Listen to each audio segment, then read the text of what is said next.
Hey everyone, Chris Hansen here of Hansen vs. Predators and Can't Your Predator. Why don't you have a seat right over there and listen to Kyle and Brandon, our podcast. According to my chat logs, Kyle and Brandon have interesting guests. No, I hated it. Yeah. Everybody's sweaty, everybody's on drugs, so they're super sweaty but also touchy, and then they touch your face, then you leave there, and the next day you have pimples. Fantastic conversation. He's underground in a lab, floating in a tank of water, because he almost died. And most important, no predators. Here at Intoxicated Reviews, we intellectually dissect the art of cinema, scene by scene.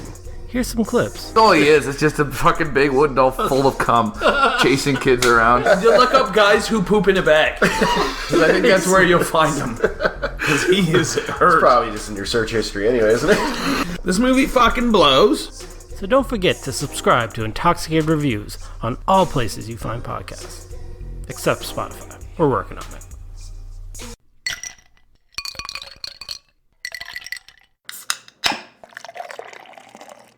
Do not take product if you are hypersensitive.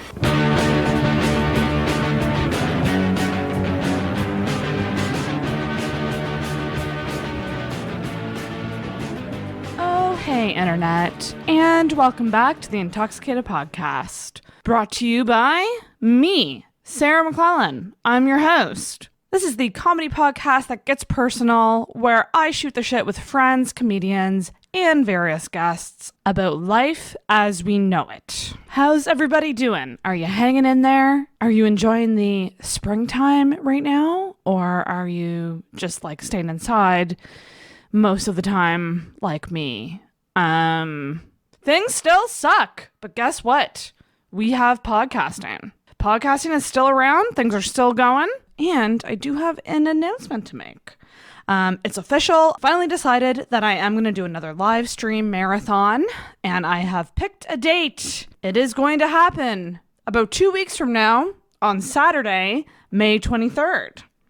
And this live stream marathon is going to be 15 hours. So I thought about this long and hard, and a part of me wanted to try to beat my previous record of 15 hours, but then another part of me was like, why? Why am I doing that? Am I doing that just to prove it to myself that I can do it? Am I doing it because I think I could give someone a very high quality 20-hour live stream? Or like, why would I stress myself out with such an insane thing? Here's the thing. I mean, I don't even know how well 15 will go. I do find the more Zoom calls I do, the more exhausted I am. So I'm worried about my energy levels, to be honest. But I think 15 is doable. I think I did it last time. I can do it again. It's going to be awesome. Okay. I'm going to stay positive with this one. I think it's going to be a lot of fun. I'm obviously going to have a lot of comedians on, as well as some other intoxicated segments. I will probably do a debate segment. I am also thinking about doing a late night roast segment, which will be very, very fun. So yeah, I'm still in the early stages of planning, but details will be rolled out, and I will have like a set schedule of who's going to be on when and what is all going down. So stay tuned for that. That's going to be something really cool to look forward to, and make sure that you do subscribe to Intoxicated on YouTube and Twitch so you don't miss that live stream or any of the live streams that we do on Intoxicated. That is just Intoxicated on both Twitch and YouTube. And speaking of live streams, we are doing another debate stream. When you hear this, it will be tomorrow, Saturday, May 9th at 9 p.m. Atlantic time. That's Halifax time, so wherever you are, do the math. I don't know. Tune in. It's going to be comedians going head to head, talking about subjects that may or may not be relevant. Some might be really stupid, and some might be like a little more topical.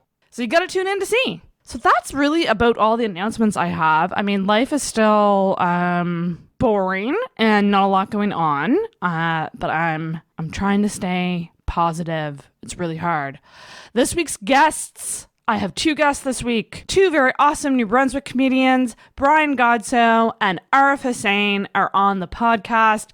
This was so much fucking fun. I laughed so hard. This is very different from last week's episode, but in a good way. It's really, really funny. Talked a lot about quarantine life and hooking up during quarantine and comedy and what the landscape of comedy is going to be. And honestly, guys, so much stuff. I can't even summarize it, to be honest. I'm getting worse and worse. Like, the longer my episodes are, the more shitty I get at like keeping track of what topics we all hit. And like, I'm just really, really bad at remembering everything that got talked about because it went many places, but you're gonna love all the places it went and you're gonna enjoy this episode. So make sure you follow Brian Godsoe and Arif Hussain. And Brian and Arif actually host a podcast together called 4 Story Walk Up. You can find that wherever you get podcasts. Highly recommend checking it out. It's very similar to Intoxicated. I think you'd dig it if you dig Intoxicated. So subscribe to 4 Story Walk Up. Follow Intoxicated wherever you find podcasts. That's Facebook and Instagram, Intoxicated Podcast. Make sure you're subscribed to the show as well. And if you love the podcast, I would love for you to leave a rating or review on Apple Podcasts. I put a call out for that. And we got some reviews, people. We got some new reviews, and it felt real good. Should I read a couple right now? I will read a couple reviews that got left recently. One review says that this is for sure one of the most entertaining podcasts out there. Sarah is a great host and always has the best guests. I do have damn awesome guests on my podcast. Another review is always a good laugh when listening to Sarah and Intoxicated. Some episodes I was hesitant to listen to, thinking that the subject would not be of interest, but I'm always pleasantly surprised. And I love Sarah's honesty and sense of humor. Can't wait for more episodes. And this other review, I love the title of it. It's Better Than Property Brothers. And the review is Very Funny Show from a Very Funny Lady. So big thank you to everyone who left a review, and keep them coming. Keep them coming. Make them funny, make them entertaining. You can say whatever you want. Just make it 5 stars. Leave a 5-star rating, write whatever you want, and I'll read it on the podcast, okay? That's what I'm putting out there. But anyways, guys, I'm not going to yammer on any longer because we've got another long episode for you this week, and it's a good one. So please enjoy this week's episode with Brian Godsoe and Arif Hussain.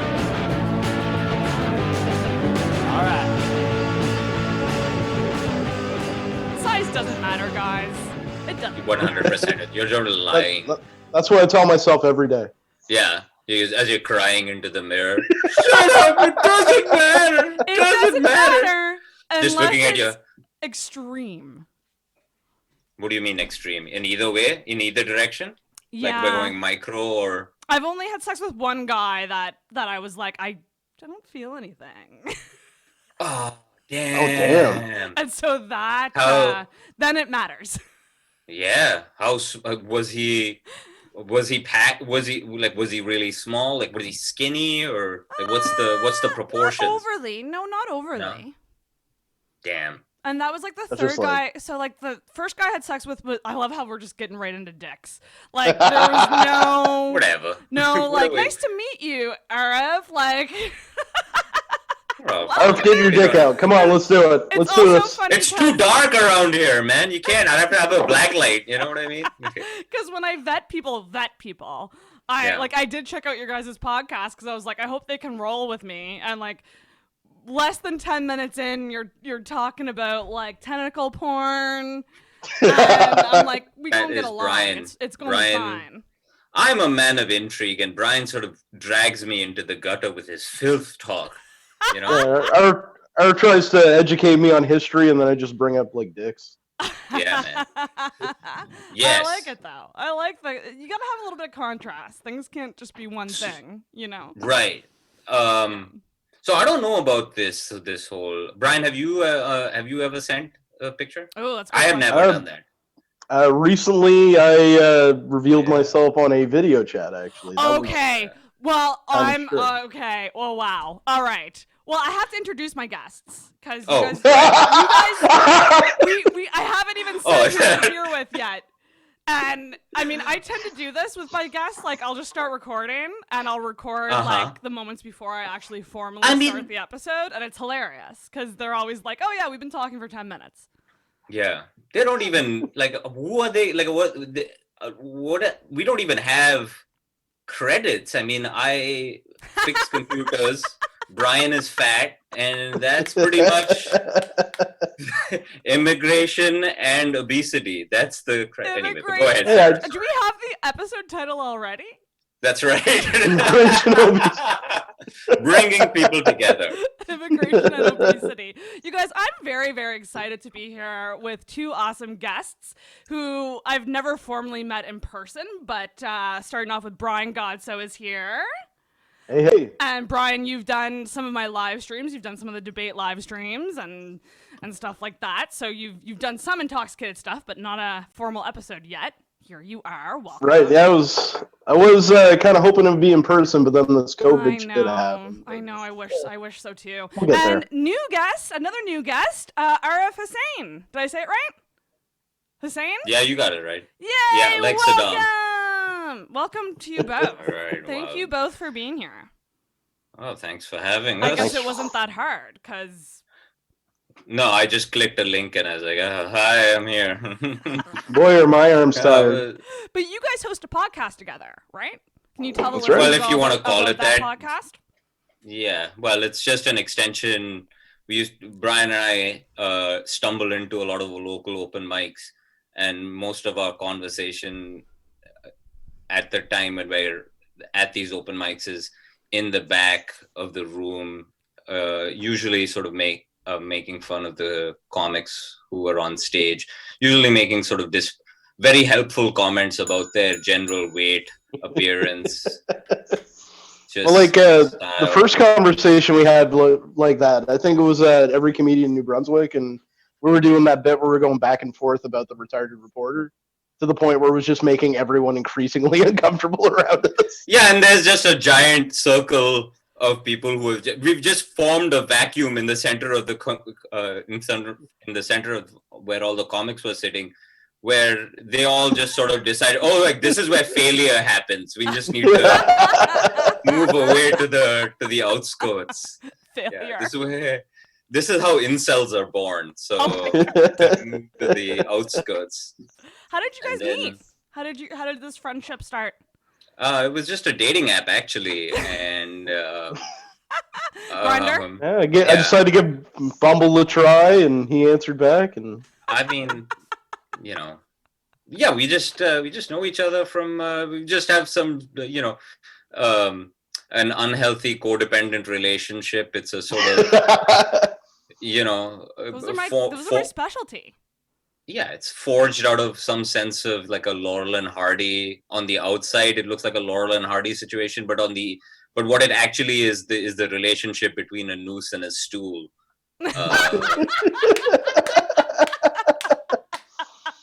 That codependence is actually spot on. Every time I think of that, I think of you cleaning my car out. Unbelievable. What was that? So my car's disgusting most of the time. I'm kind of a slob when I drive around a lot. And I went to go pick him up. We were going to see a movie, and he was standing on the corner outside of his apartment with the trash bag. So I sat there just laughing my ass off while he's just putting garbage into a trash bag. Doesn't help me. I brought a trash bag to clean up what looked like it's a mountain of fucking Wendy's bags and fucking. Everyone's car is. Have you ever seen a clean car? No, you have not seen his car. It is just enough room for it's especially his belly, and the rest of it is just a mound of trash. It's like that movie Isle of Dogs, but just with trash. I often wonder what my car would look like if I had a car, because I understand that it's a reflection of your life, pretty much, right? Big time, yeah. Yeah. Girls are messy. Girls are messier than I think men think. Like, we're gross. We're disgusting. Like, our bathrooms are a horror show. It's a horror show in there. No, I go in there all the time and I start looking and asking questions. Every time I install a camera in the women's washroom, it seems fine. I don't usually have a problem.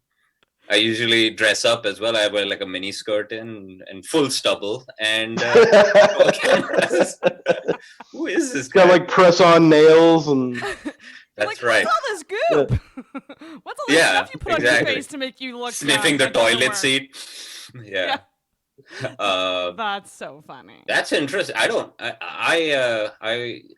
My only sort of real interaction right now is with Brian. So I just assume that he is the most messiest person I've ever met. So he's just a disgusting what about yourself? human Are you being. messy or are you clean?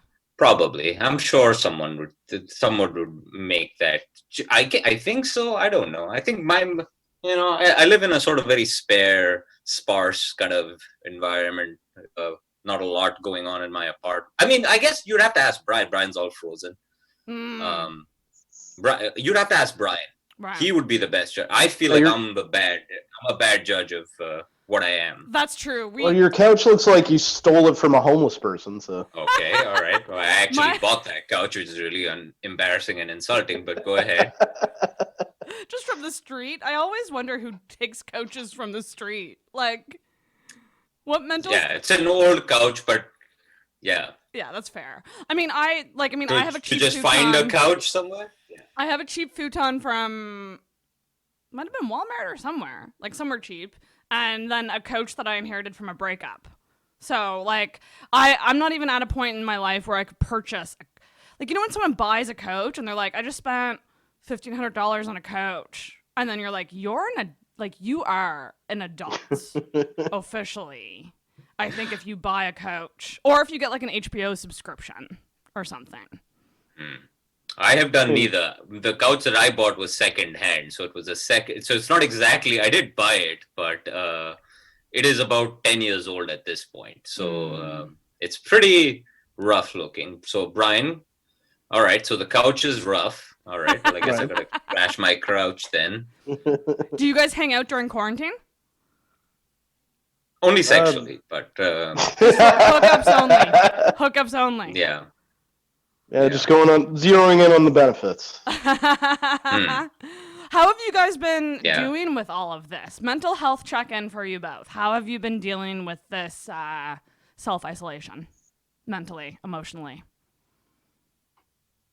Well, until recently, kind of, but... Yeah. Yeah, we'll go ahead, Arif. We'll get into my thing later. We're gonna get into your thing. That's leading off to a bigger thing, but you go ahead. Yeah, how are you? You mean?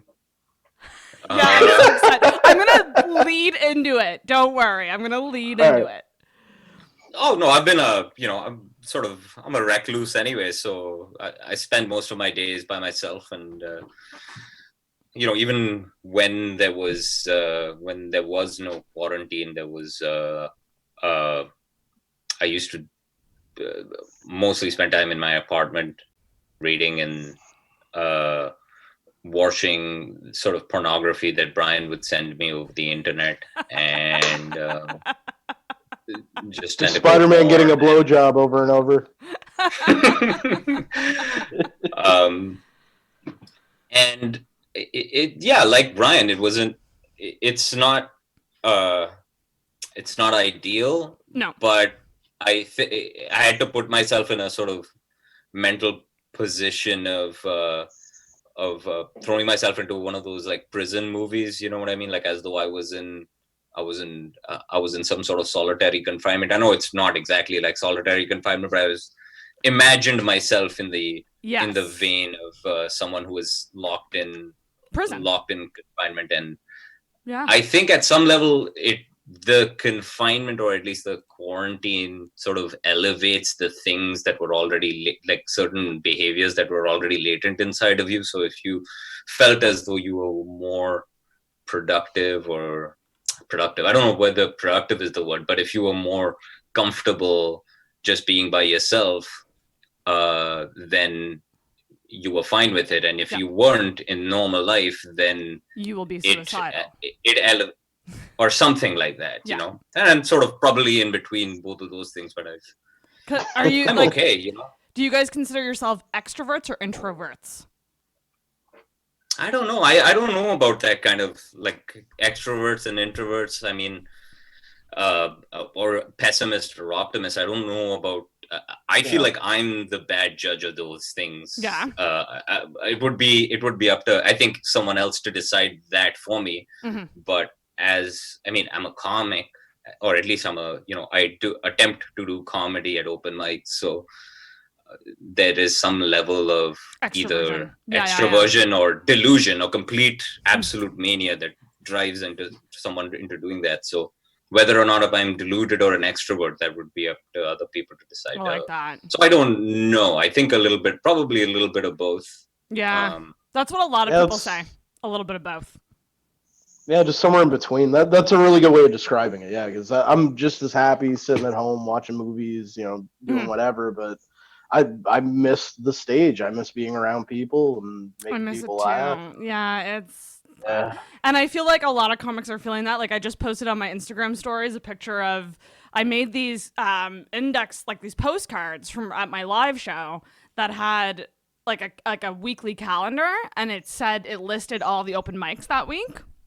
And I just found a bunch. And I took a picture of it, just being like, I really miss this because for me it was like going to comedy shows was like an escape, and it was a way to distract myself from life problems. And like now I have no choice but to fucking sit here and deal with my shit, and I'm also not working. And Brian, you're still working. Arif, are you currently working or no? You're working still too? I do, yeah. So that's good. That's like some element of normalcy in your life, at least, Like it's an element that sort of. It's a controlled element kind of thing. It's been nuts lately because just by nature of my job, more people home means it just gets crazier and more people waiting. People get crankier, and it's actually been. I like even though it passes the time, I'd actually be happier without it during this. Yeah, I mean, it must be tough to keep productive. Is the thing. Yeah, because this is not the normal state of how humans should be. Like I'm so ADD that I often think I'm like working at home would be awesome, but honestly, I'd rather physically go somewhere to work because I feel like I focus more if I'm not in my own home, filled with like fun things that I could distract myself with. So. Yeah, just sit here stark naked and take phone calls. I mean, that's kind of cool, but Yeah. Yeah, my ADD is acting up big time during this quarantine. How so? I just I'll have tasks and I'll just get in the middle of a task and I'll like just jump to the other one and do about 20% of that, and then like I'll just pick away at things like so scatterbrainly, and right. I don't know what it is. I'm pretty sure I have ADD. I just wasn't diagnosed as a kid. Okay. Because I remember vaguely like going through testing for that. Right. And then nothing came out of it. Right. So do you like model trains? Maybe they just didn't. No, it was this thing called auditory processing disorder, which is pretty much like if you're a kid and you're in a classroom and let's say... I would bully you. What's that? I would bully you. Just shoving people into locker. What are you talking about, man? You were coming to school looking like Paul Gross, getting shoved into lockers yourself. Look like Johnny Quest's Indian friend. What was the name? That's Haji. Fucking Haji. Yeah. Well, Johnny, we were going on another adventure. There you go. I walked into school walking around like fucking Dalsim, with the fucking skulls. Saying Hoga fire, Hoga flame over and over again. Oh my gosh. Yeah. But yeah, no, auditory processing is like if you're in a classroom trying to focus on the teacher and say like there's kids talking over here, I would have trouble tuning into one thing. I would constantly tune in and out of, and that's kind of ADD-ish, like it's similar. Right. But I remember going through testing, and then this was grade 5, and I went through testing, and then all of a sudden they were like, you're going to be transferred to a different classroom. And everyone made fun of me because they thought I was stupid. Right. Oh, you ended up that's not fair.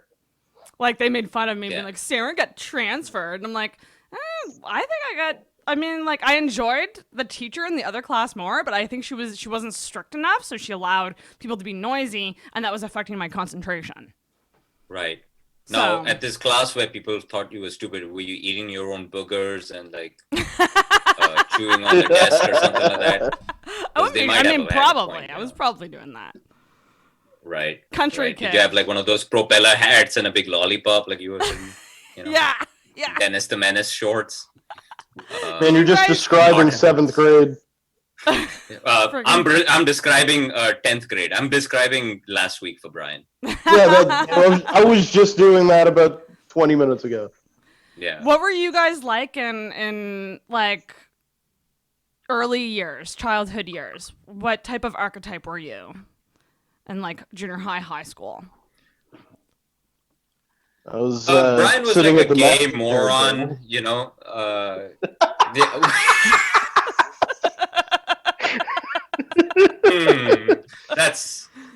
That's very interesting. I wouldn't have put you. I wouldn't have taken you for a guy. The magic, the gathering table, and maybe with like a trench coat, perhaps. Moon I was coming to school like he's in due south, trying to be all stoic and cool. Yeah. Like who do you think you are, you stupid bastard? I was a crybaby little bitch, dude. Wearing a Hulkamania t-shirt. Oof. I was blowing your cousin. Yeah, blowing the cousin. Blowing the cousin. Yeah, that's right. Second cousin, third cousin.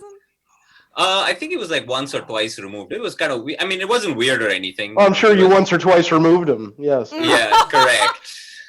That is correct. That is. Ooh, what is that device? It's my. Soundboard? It's my daughter's thing. She just takes it to school sometimes to make people laugh. She does this in class. She gets in trouble. I don't know why So she just gave it. So I just found I took it away from her. That actually reminds me of something I had growing up, which was called a mega mic. And it looked like that, but it had a little microphone attached to it, and you could take it and pretend to talk into the mic. And then there was different sound effects, like there was clapping and laughing. And I used to use that thing all the time, and like in bad situations where it shouldn't have gone off, and like I would be so embarrassed.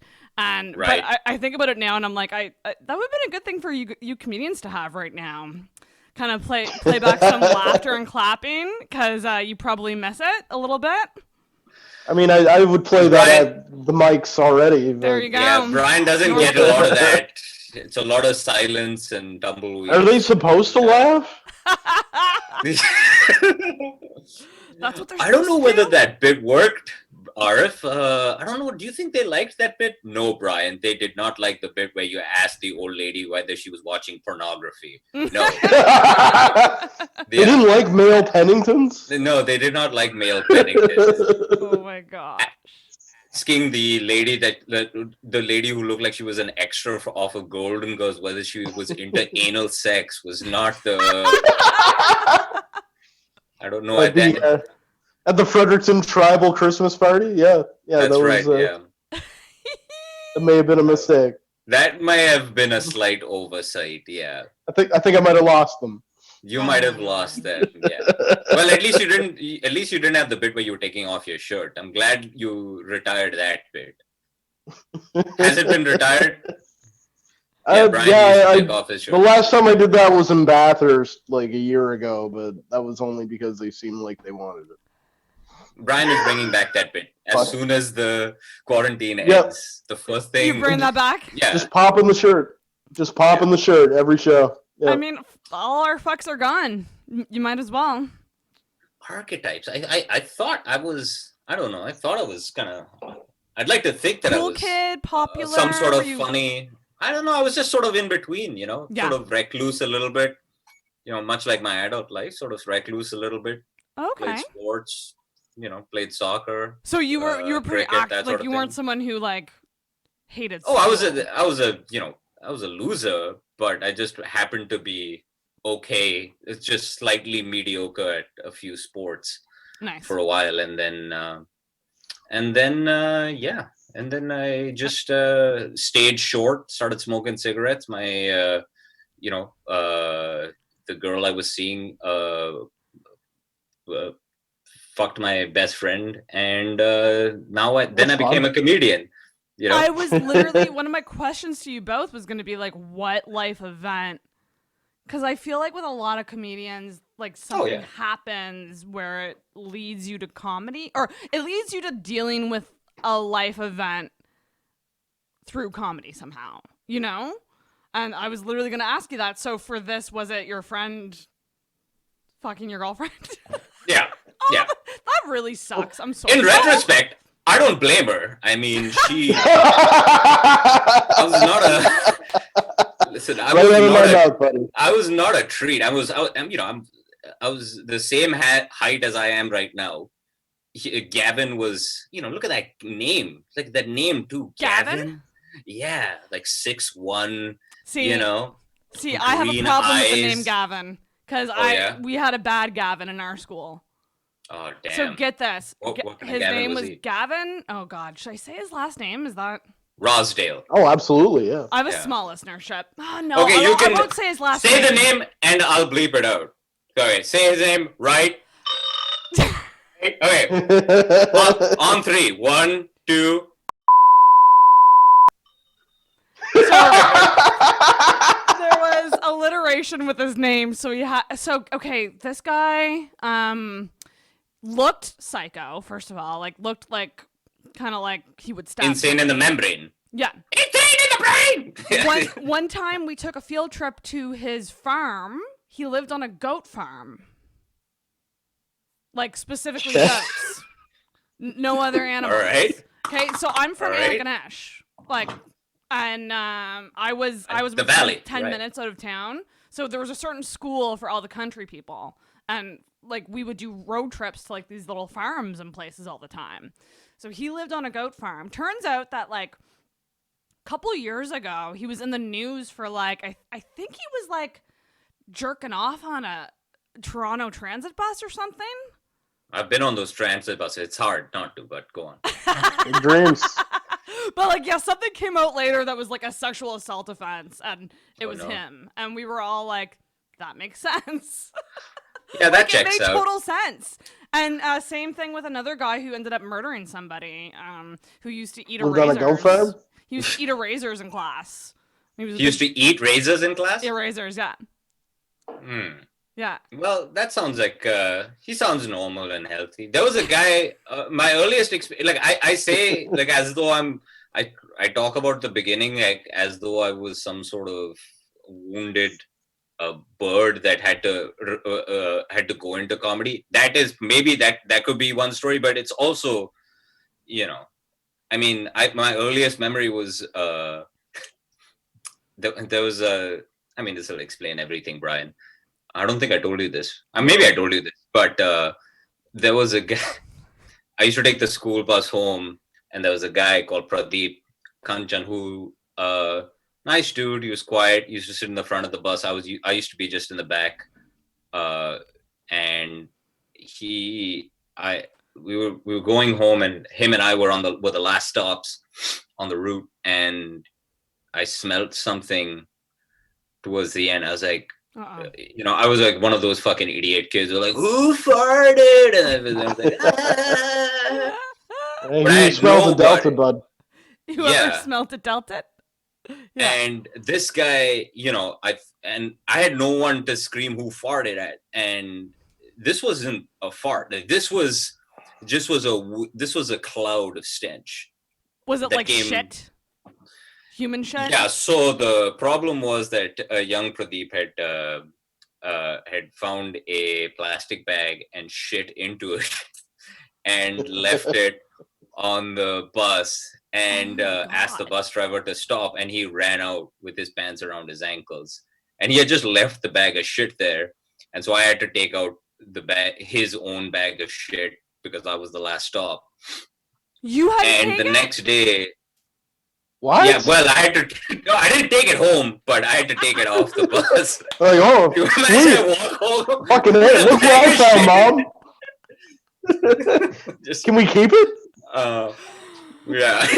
Best day It's ever. my Riding, hamster. hang on. So you're just riding the bus with a bag of shit beside you? Yeah, he had left the bag of shit in the front of the bus where he was sitting, and I was smelling it, and he had gone off the bus and left the bag of shit there, and I had to go to the front of the bus, and I was losing my mind because the whole bus and the bus driver stopped, and he's like, "What the hell is that?" He just lost his. What is that smell? And I was like, "Oh God!" And I went up to the thing, and it's just a big bag of shit, like five. 5 little earthworms in there, just big fat. Oh my God. I grabbed it and I threw it.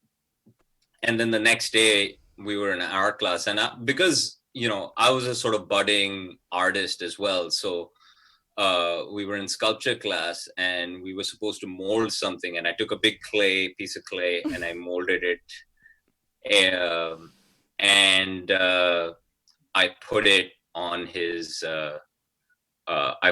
his desk, and then he came back and he saw it, and a bunch of people, he's like, "Who the hell put shit on my desk?" And he was laughing. I mean, this doesn't make me sound great, but I'll just tell it anyway. I get it. You had to deal with his shit, now he needs to deal with yours. Yeah, I mean, the story ends, there's a happy ending. People were laughing, and I was sort of triumphant at the back of the room. Yeah, just high-fiving everyone. Yeah, and then as soon as it cleared, like the people cleared, he was making he looked straight at me and just fucking knocked me out with one punch right on the floor. And then everyone laughed at that too. Yeah, so that's that's. What's it like getting punched in the face? It's not great, especially if you don't have, like, I was a tiny child with no defenses. Yeah, it rang my bell. I wasn't passed out or anything like that, but it shocked my jaw loose a little bit. Yeah. Brian, have you ever been punched in the face? Oh yeah. I've been punched in the face a few times. There was one time I remember in particular. One of my roommates, we were out at a party, and I was drunk enough that I was just feeling like I wanted to just fight or something, and he was making a noise that was bothering me. So we went out to the backyard, and we were going to throw down, and he started to do this, and then he just hit me with the other fist. Like a fucking 1930s movie? Yeah, like this, but then he hit me with the left, and then he'd keep doing it, and I kept falling for it. You fucking idiot! You're like, oh, look at the moving fist, because got it again. So then the next day, with this giant black eye, this huge shiner, I had to go to my then-time girlfriend's family function and just walk around and have to explain how I got faked out with the old 1-2. Wow. Yeah. What about punching other people? Have you guys done that? No. Never punched anyone. Mm-hmm. I've been in a lot of fights. I've been a bully literally all my life. Like, I've been an edgelord, really? Mean person. You don't seem it. Is this sarcasm? No. I mean, Brian would be the best judge of that, but yes, I mean, Brian would. I have had many. Real Reddit troll you are. You're real incel. Yeah, I mean, I have. Hang on 1 second. I got it. What's that? What shirt is that? Oh, this? I can't see what you're seeing. Hang on 1 second. I had to get rid of my own face. How do I change this? You might not be able to. Because I'm. Oh, this is. Oh, yeah, hang on. Oh, this is. Do you ever heard of a podcast called Come Town? Yes, I've heard of it. Yeah, this is a Come Town podcast. Perfect. Yeah. Perfect. I mean, Brian and I have had like numerous. I mean, I say something to another comic. It's intended to make other people laugh, but it's always resulted in them either losing their shit at me, or we get into an argument. There's not too many white women that like him after they've spent a real time on. It's not true. White woman repellent. Yeah. Well, you're not doing too bad so far. Yeah. With me. Well, You know, we've only. I'm sure. That's right. I'm sure I'll say something disparaging and mean eventually. I like shit disturber people. Yeah. I enjoy people who like to cause shit because I like to cause shit. Well, it's a great thing to watch people get upset a little bit. You know what I mean? Yes. You know, but it's also sort of hypocritical because then I have to go to Brian, and Brian has to sort of talk me off the ledge, and okay. Be like, yeah, he will spend time making someone in the audience upset, and then he'll spend a week going, Do you think they really hate me? Like, do you think they're really mad at me? It's supposed to just be a joke. Maybe I'm too mad. I don't know. Maybe I'm too angry. Okay, so you do something and then you think about it. Yeah. That's and then I agonize over it. Yeah. Yeah. Yeah. I mean, the real alpha in this relationship is Brian. I mean, Brian is sort of the anchor of the relationship, the sort of mental stability of this relationship. I'm just a beta with a capital B. Yeah. Yeah. Oh, the whole alpha beta thing is dumb anyway. Yeah. I don't know. I'm the alpha. He's the beta. That's just to me. You know what they say though? The alpha never says that they're the alpha. He's the alpha. So I mean, Brian's the alpha. There you go. That means it's like the big dick thing. Sensitive. You don't admit it. I have a really small penis, actually. Can confirm. Yeah, no, come on, Brian. That's something I heard on a podcast recently I was listening to. That like, do guys? It's a weird question. But, like, do you guys show each other your dicks or talk with them? Do you compare? Or is that just not a conversation that guys have? I don't think we've compared, but we've talked about them. I'm sure we have. Yeah. I'm sure we have. I don't remember it ever coming up. I don't. Woof.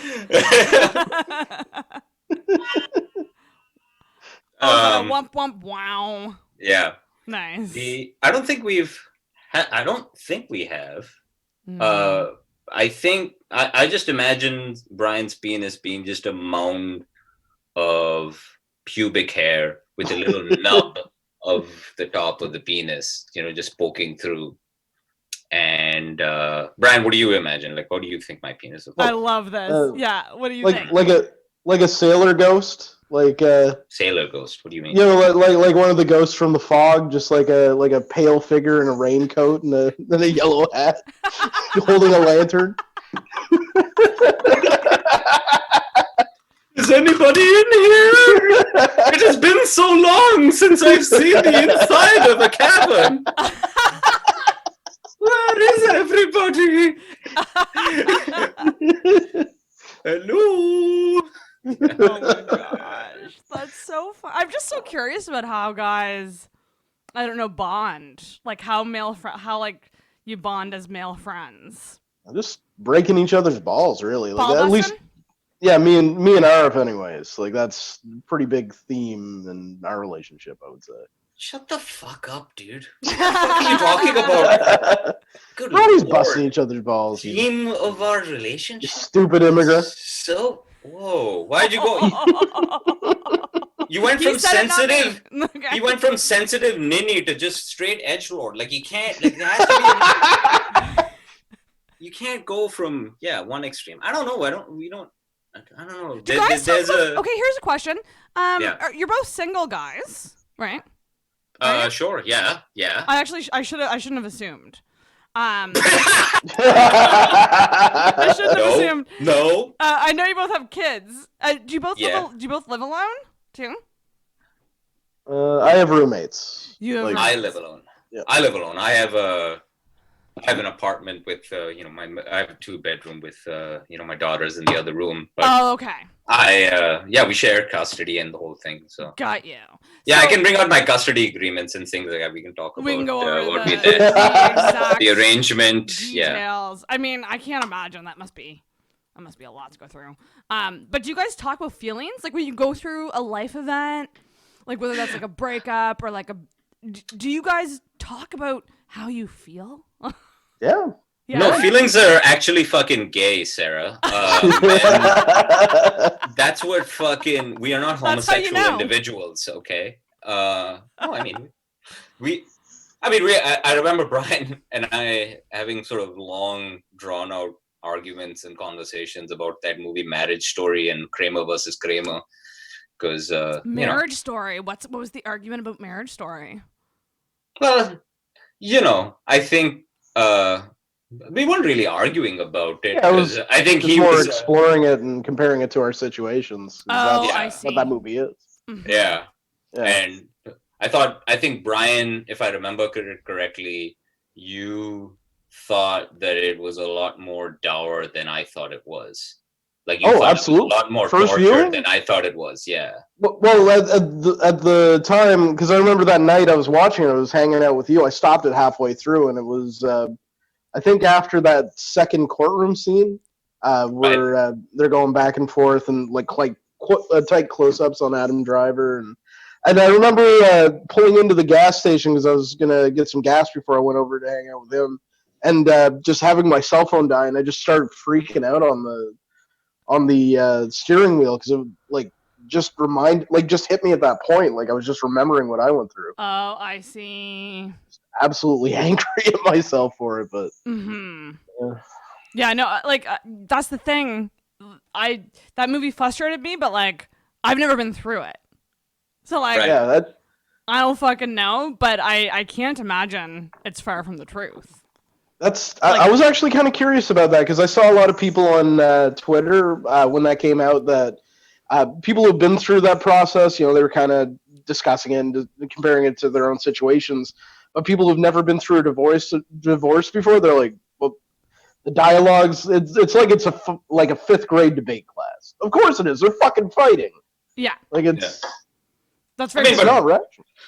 But you don't necessarily have to go through. I mean, Brian hasn't ever been an orc, yet he loves Lord of the Rings so much. I mean, he's never dropped a ring into Mordor. But I've only seen it 5 times, Arif. Come on. That's an unbelievable movie to be watching 5 times. That's a 13-hour movie. That's a 13-hour sit to watch it once. That's Lord of the Rings? No, it's not. You mean the whole thing? Movie. Yeah. Yeah. It's a bad, the whole thing is bad. Brian's a bad person. I love Lord of the Rings. Shut up.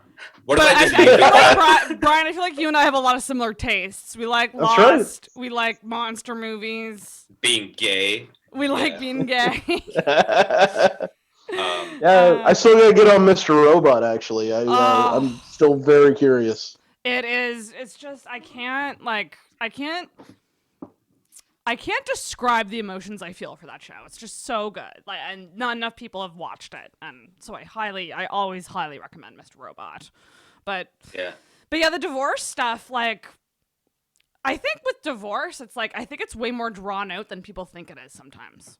Oh, absolutely, yeah. Like years and years of like really like resentment and like arguments, and it's just drawn out, It was a good solid 3.5 years before we stopped hating each other. Right. He's talking about Brian and me.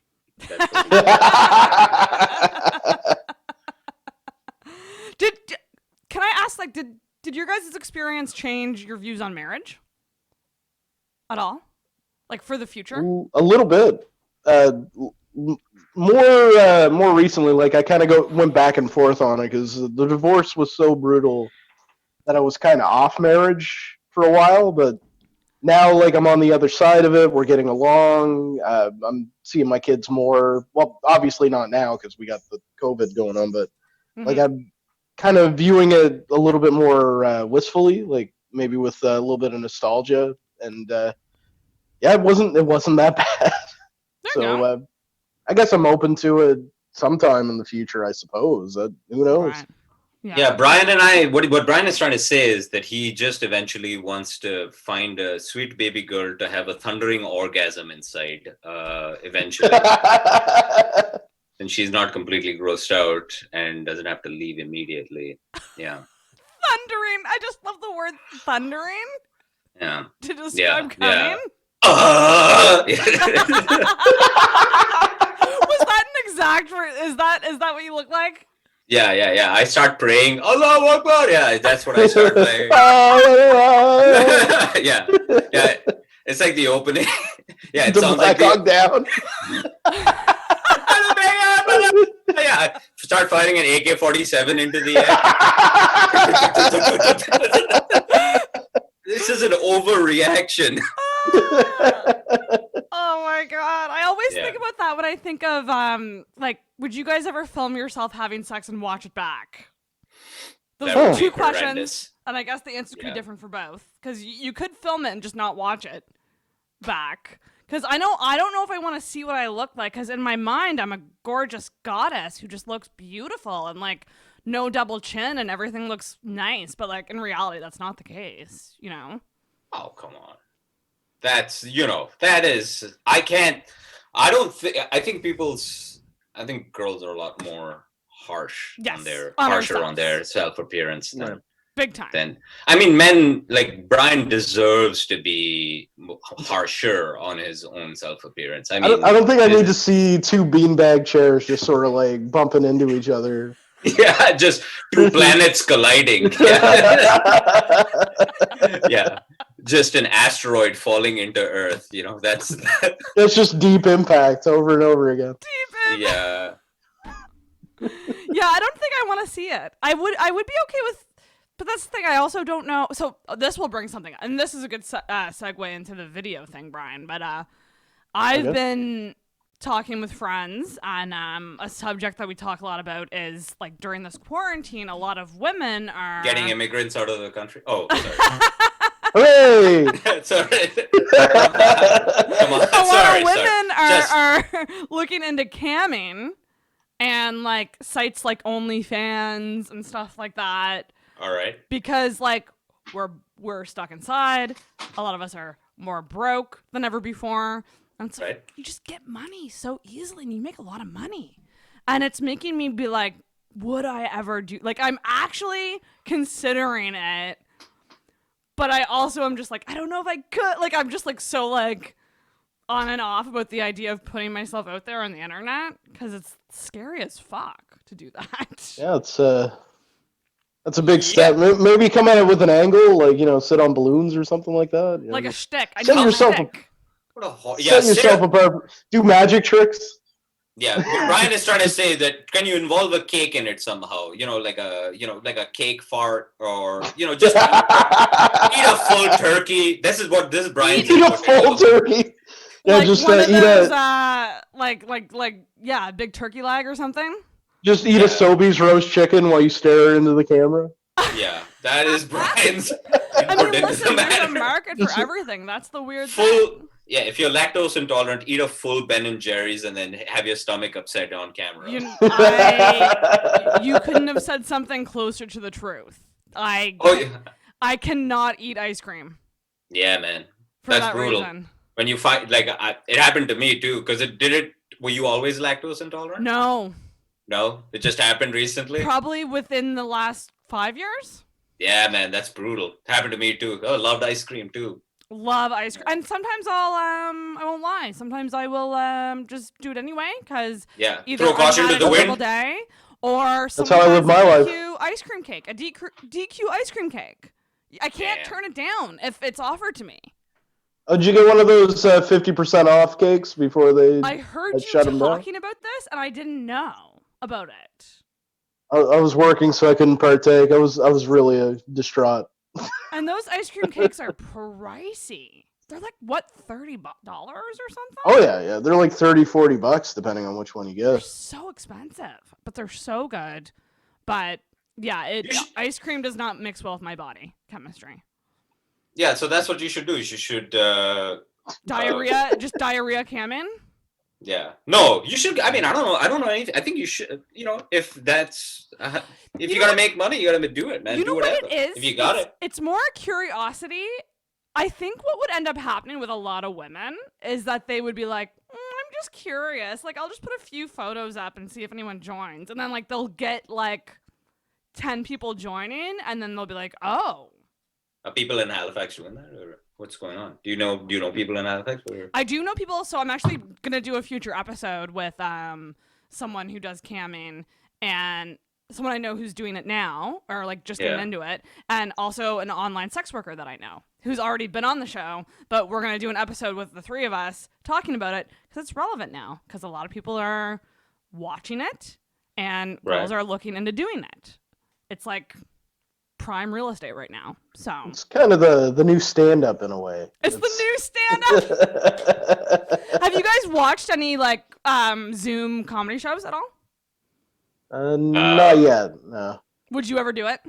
Comedy shows. I mean, I listen to a few podcasts that are done on Zoom, right? But never not like a stand-up comedy show where they actually do their. I mean, I would sooner watch ISIS videos than a Zoom comedy show, but I am open to it. I am open to the idea at some point. It does seem terrible, like a terrible idea. But I don't know anything about stand-up comedy, really. So what do I know? I think like what you were doing with the debates, I think that's kind of the best version of that right now. Yeah, like it's a little more. It's not formal stand-up, but it's a chance for you to show your comedic. We've also got like I had a friend, my friend John. He did a few. I'll be right back, guys. One in Halifax. I think he did one around here, and he did one that was part of something in like Texas or in Boston or something. It was one of these Zoom things. It doesn't matter. And they had content restrictions about. He's like, you guys make sure you keep it clean. And John and I were going back and forth about this, and we kind of agree on it. It's like, what are you going to do if we don't keep it clean? Like, what are you going to fucking cancel us out of our own apartments? Yeah. The fuck are you going to do? They'll kick you out of the Zoom call. The fuck is wrong with you? Yeah, they'll just kick you. Yeah. Ugh.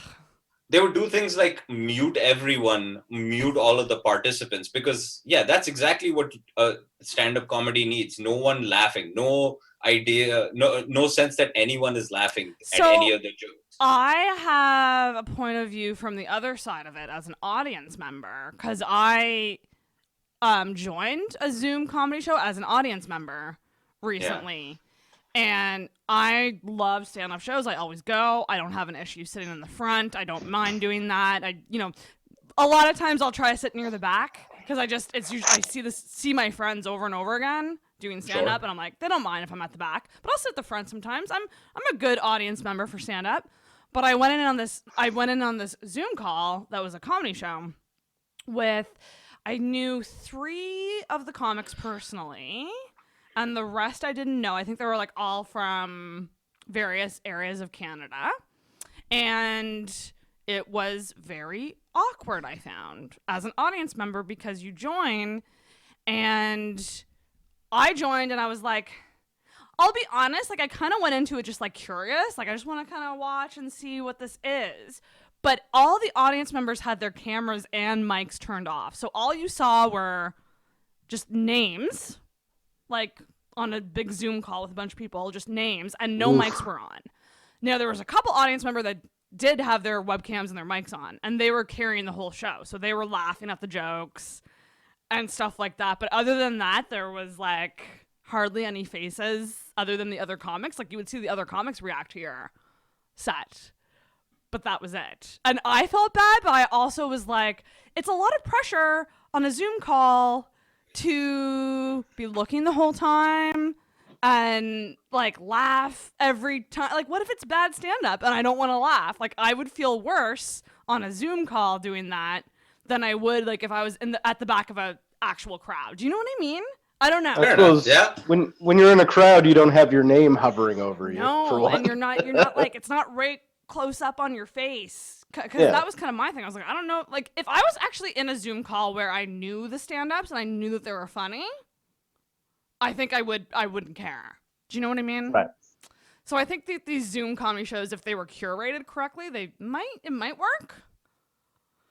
Yeah. But, I mean, I just know that, Brian, remember that John was telling us about that Zoom comedy show where the Zoom open mic where one guy's doing his set and the other guy is just fucking smoking. This 45-year-old old man is fucking smoking a bong right on camera, and he's just, you can hear the sound of the see what I mean? Yep. Yeah, fucking you're loser. Getting a glimpse into people's lives, and our lives aren't great right now. Yeah. It's just like doing comedy on chat roulette or something. Yeah. Oh yeah, that was pretty. I attempted to troll one of your debates when Brian was on. You attempted to troll? How did you do that? Was it a comment that you made about it's the weirdest chat roulette or something? Yeah, I remember that comment. Yeah, and it was really It was I figured Brian would see it. I realized that if you want to have an inkling of what I am as a stand-up, that is exactly it. Very upsetting. Yes. Yeah, very upsetting. Not very good. I mean, mildly okay. But, mildly okay. Yeah. Well, I mean, I think most comedians, at best, think they're okay. Yeah. I mean, it's impossible to be. Like, there's some that have just unearned confidence. Have you been doing stand-up as well? How long have you been? I've never done it. I mean, I've thought about it.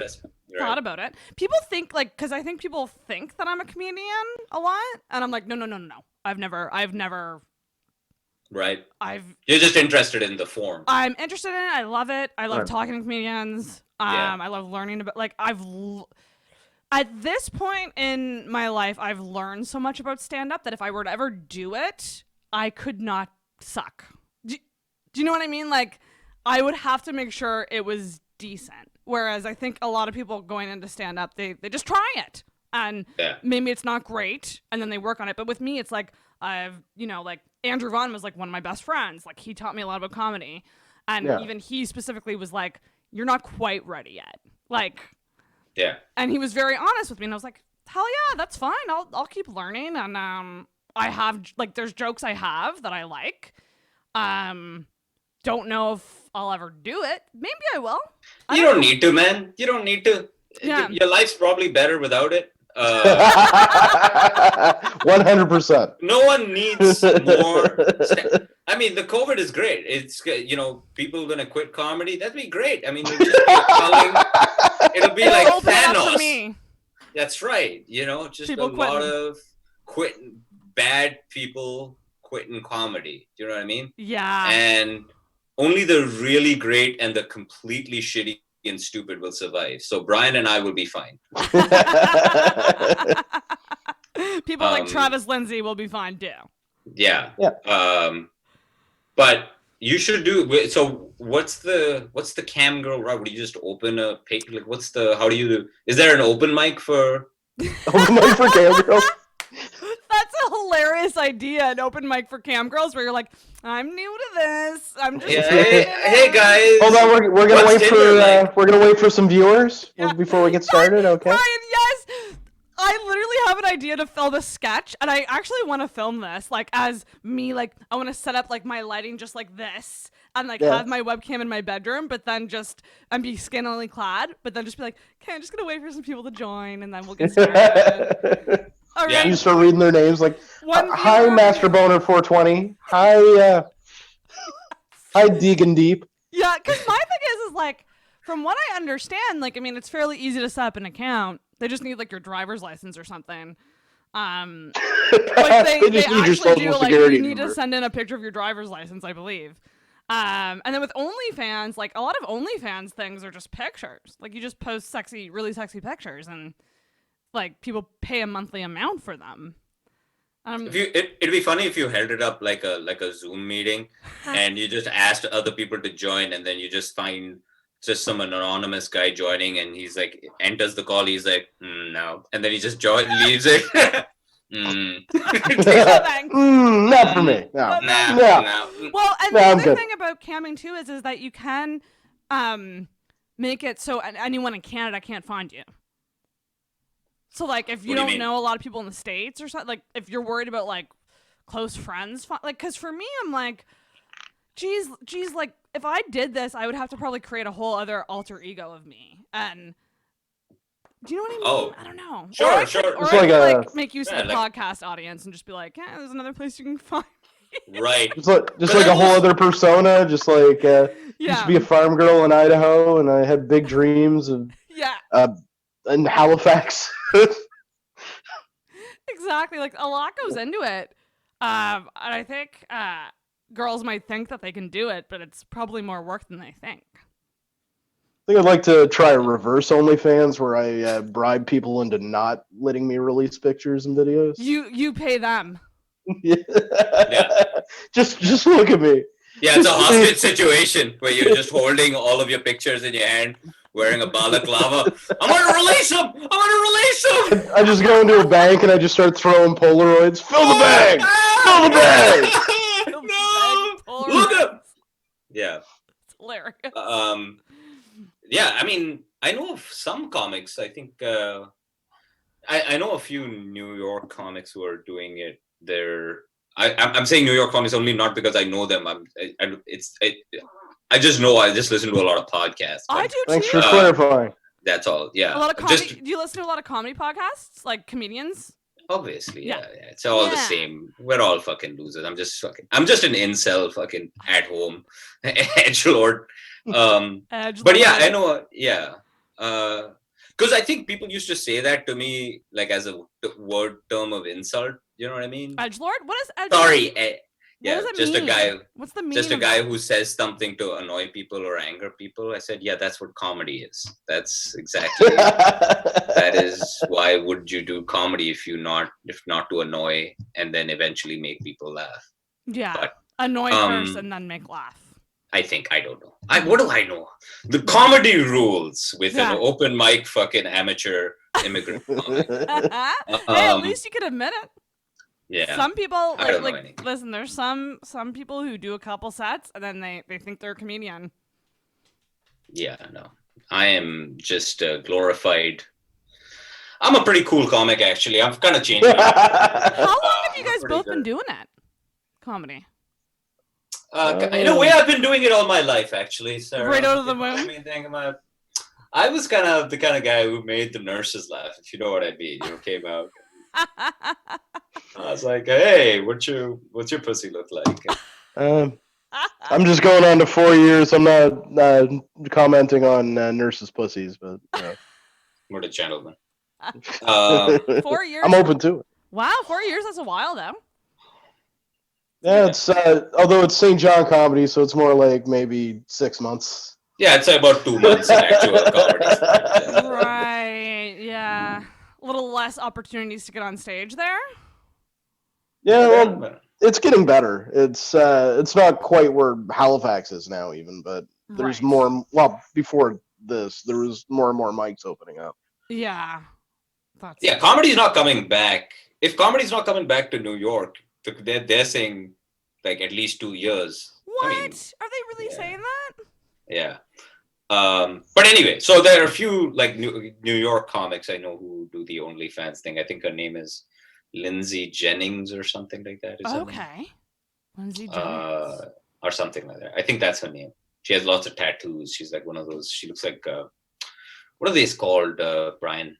Suicide Girls? Yeah, that's the one. Yeah. Yes. The fucking lopsided haircut and whatever. Whatever green on the side or whatever that shit is. That's how you see every audience member in the Five and Dime. That's right. Yeah. Interesting. So it's not whatever, man. Let your freak flag fly. Let it fly. I feel like if you're a comedian, though, like if you're a comedian, you could do something like an OnlyFans and it wouldn't be like, because like comedians are self-employed, right? For someone like me where it's like, I don't know when my next job is. I don't know who the employer will be. Like, I don't know. Right. There's a little more thought that would have to go into it. Right. Yeah. You don't want that sort of thing to be like trackable. Yes. When you're looking for employment, yeah. Yeah, exactly. And I know a lot of girls just make another Instagram with a different name and they make it private. And that's usually how they curate their like OnlyFans people. Like if I were to do it, my strategy would be I would just message every single old married guy that fire emoji, like they always fire emoji me. Like if I post like a selfie on my story, it's always fire emoji, fire emoji, fire emoji. I'm like, you're getting a message and you're getting a link. So what's the protocol? So you're saying that there are people who have a public Instagram and then a private Instagram where they just got like titty and pussy pictures? Exactly, like a different name, like one that you wouldn't think to search for that person. And maybe like it is a picture of you, but like maybe your face isn't quite in it. So people don't really tell. And then you make it private so that you approve everyone who follows you. Damn. Okay. So it would actually work pretty well if you attacked it that way. Okay. I just made my penis my profile picture on LinkedIn, so that's been working out. Nice. Didn't get taken down or anything? It's just a picture of a potato. Just a potato, yeah. Just a rotting potato. And so, Brian, you have a story to tell, and I think we should just get to the story right now. You have a story? Yeah, I kind of fell into a relationship during this thing. Ew! Yuck! You fell in. I love how you say that you fell in. Yeah, she was at the bottom of the stairs, he was at the top, and then yeah, just like a set of bowling pins. How did this happen? So was it on a dating app? That's where it started. I decided to give Tinder another shot because I'm normally pretty bad at it. I might fuck around with it every once in a while, and I matched with someone I matched with before, actually, and we kind of got to talking, and a lot of talking, actually. We talked for a good solid month. Eventually went into texting and stuff like that, got to know each other. It was kind of like the reverse of a relationship because, like, you know, the way you would normally get into a relationship, you meet someone. Up her over the head, put a bag over her head, and then drag her to your... maybe some chloroform, but yeah. Chloroform, yeah. Tie her up, and then put her in the back of the car, drive over the causeway, and then throw her into the... Oh, God. Yeah, like, usually, at least now, I find you would get the physical stuff out of the way, and then you learn about the person. But what physical stuff are you talking about? Holding hands. Rubbing noses. High-fiving. Yeah. Oh, just elbow bumping. Yeah, Yeah. But you're right, though. We do move fast in the physical realm a lot. Yeah. And then we're like, who is this person I just fucked? And then you find out afterwards, and they're horrified because they find out that I just got a big pile of comic books of it. Yeah, and then you take the Nixon mask that you're wearing that you have. Yeah, my luchador mask. I just pulled that off. Yeah, you take the you take your Ronald Reagan mask off that you use when you're robbing banks. You know what I mean? Should have gotten that joke out better. But yeah, like we connected and just really, really got into each other. And then this bubble thing. You heard about the bubble thing, right? Bubble? In New Brunswick, we're now allowed to have a bubble household where we can go and see one other person or one other household. Oh, okay. Does Nova Scotia have? Does Nova Scotia have that yet or not? No. No, we don't. Not yet. No. No, my brother lives in Halifax. I love that they say household. Yeah, it's really vague. Mean? Like, if you're a single person. Yeah. The house. And no offense to my friends with families. No offense to my friends with families, but I'm not visiting you. Right. I'm just not. Like, could that qualify as like person to person? I think so. If the other person. Like a physical building, right, or a apartment or house. I think, it's just like a grouping of people that have been quarantined together, but at the same time... I actually have Blaine Higgs on speed dial. What if I just involve, like I bring in the... Yeah, let's bring on Blaine Higgs. Who's this? He's a premier at the province. Oh, let's call him. Call him. Prank call. What is just that? Like Boss Nass. Just... That's how I assume Blaine You mean Higgs Boss does. Hog? Who's Boss Naz? Let's move on. Anyway, back to the story. Okay, so you met and started hitting it off. And then the bubble thing came across and jumped on that immediately. And she came over to hang out, spent the night. So you COVID hooked up.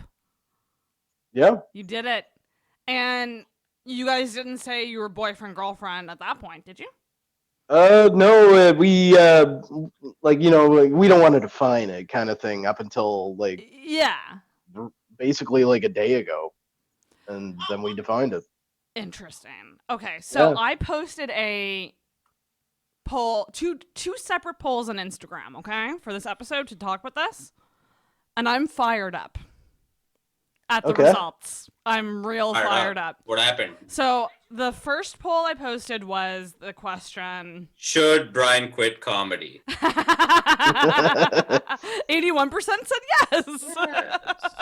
They're not wrong. Who's Brian? Did he ever start?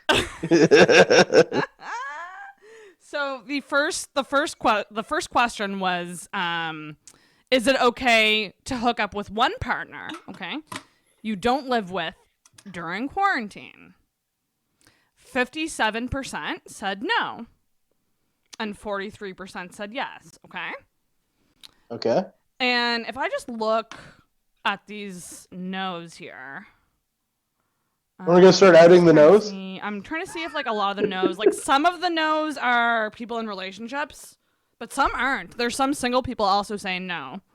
But then my follow-up question was I just said for couples only, so single people can't answer this. I said, if you didn't live with your boyfriend or girlfriend or your significant other, would you hook up with them during quarantine? And 81% said yes. Yep. No, so that what makes I take from perfect that sense. is people in relationships get to hook up. Single people who have a partner that they trust, that they want to have sex with, can't. And I'm not okay with that. What I get from is people are being more willing to be self-righteous about single people than they are about people who are already in established relationships. That is correct. Yeah. So this is my issue with that.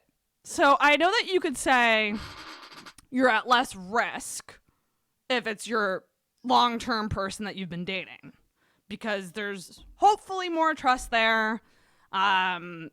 Hopefully it's guaranteed exclusivity, although I would argue that people can cheat no matter what the situation. Yeah. I would argue that.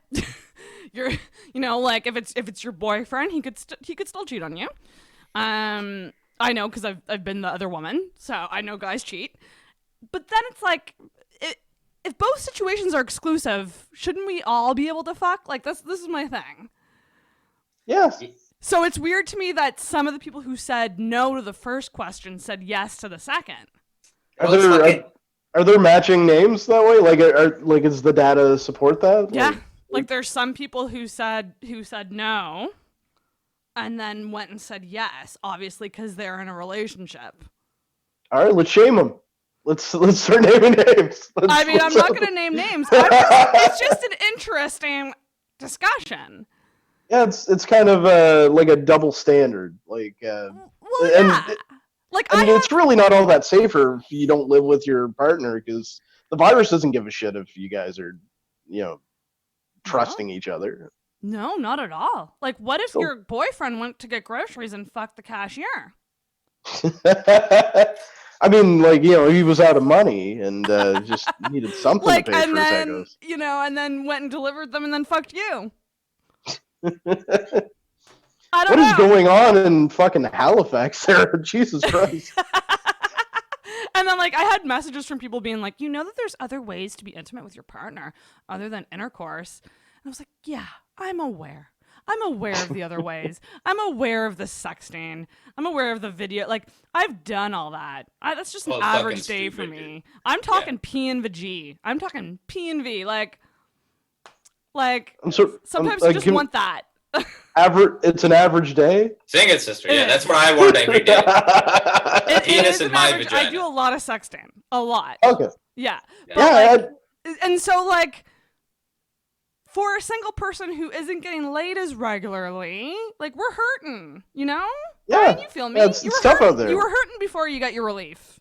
Crawling through the desert, looking for a 7-Eleven. And you decided to, instead of visiting a family or even Arif, you chose your Tinder match over Arif.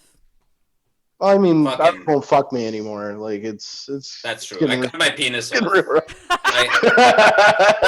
was just interesting to me. The results were interesting. I also, the way I see it with the bubble too, because there's no real way of enforcing it. There's no registration or anything like that. you could very easily still see other households. Right, because doesn't the rule still stand that you could still visit under 5 people? I think so, yeah. Like, that's the legal 6 feet hard apart? line is Yeah. no more than 5 people in one space. I could technically have a podcast guest over and like have them sit across the room from me with a mic. Yeah, they're 6 feet away. If I wanted to. Yeah. Yeah. And then I think also looked into like the actual sex part, and pretty much the consensus is that it doesn't spread through genitals, but it does spread through saliva and kissing. So like, if I'm no fucking, kissing I'm rule. not kissing anyone. Just full-on Pretty Woman rules. Pretty When the much, exactly. When the fuck did all these tards on the internet become epidemiologists? Who the fuck? Shut the fuck up, dude. Well, You don't know shit. Like, not you. I don't mean you, Sarah. No, I mean, no, just no. like, People on the internet, though, yeah. yeah.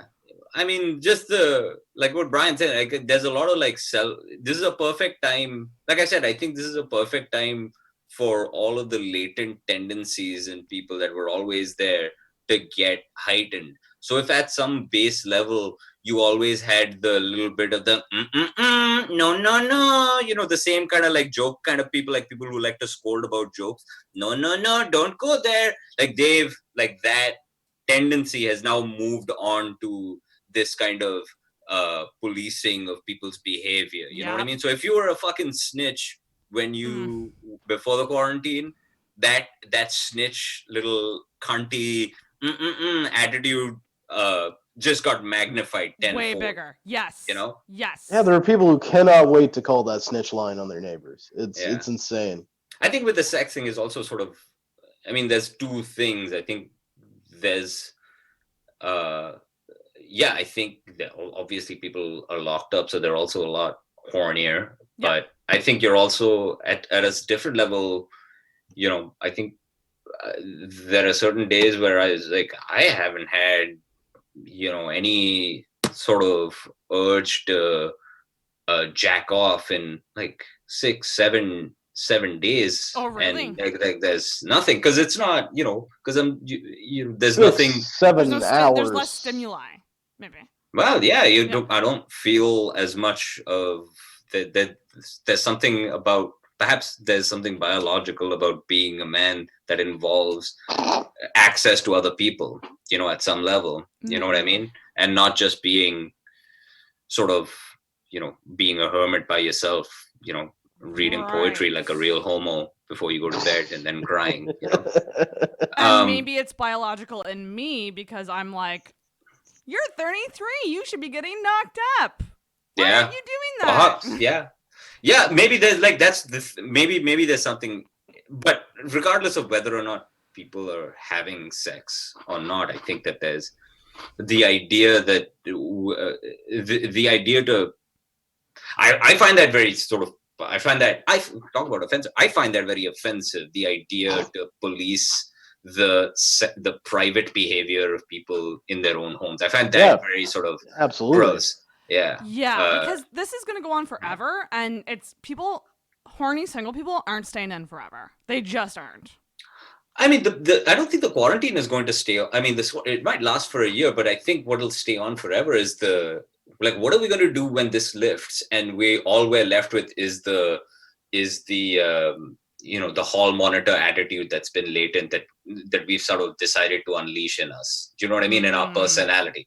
That's the scarier part, is not whether or not the virus, when it lifts, whenever it lifts, or whenever someone finds the vaccine, like, because that stuff is just biological, right? Like, we have the vaccine and we're okay.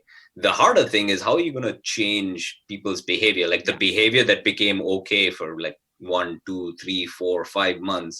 How are you going to sort of rewind that? How are you going to, turn that back? And hopefully we can turn that back, just like we turned it on, just like we all became, suddenly we just flipped the switch and we all became hermits. We decided to all become hermits. Can we sort of go back to the way it was? I don't know. I mean, I think ultimately that's what's going to happen. Like, people are going to want to do the things that they did before, no matter how much they're enjoying this isolation. If anyone's truly enjoying it, like, That's why I think comedy isn't going to go away entirely, because as soon as we're able to have it, or bands or any kind of gathering, people are going to hunger for it. They're going to want Depends. it. I mean, it depends on the kinds of person, man. Like, It I does think depend on that the person, yeah.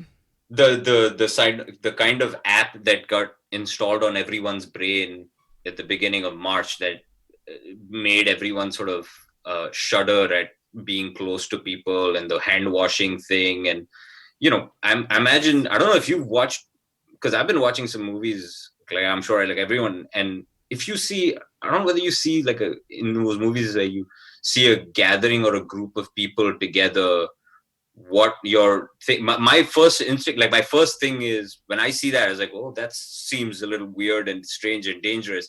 But then I have obviously sort of catch myself, catch my reaction, be like, wait, this is not weird at all. How is that?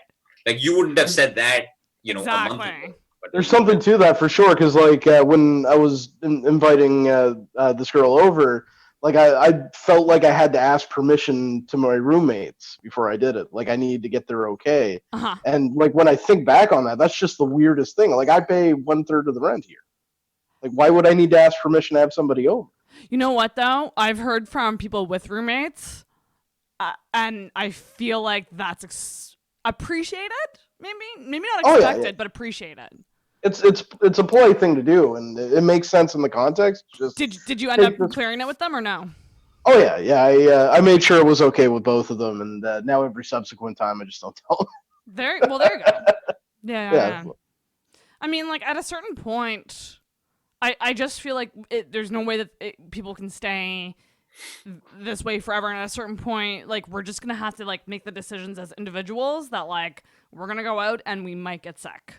It's like the app on the phone, man. At some level, like everyone decides. I was like, all right, well, I've had enough of Instagram and Facebook on the phone. I'm out. Yeah. This was fun while it lasted, and the apps need to go. Do you know what I mean? You need the social media break.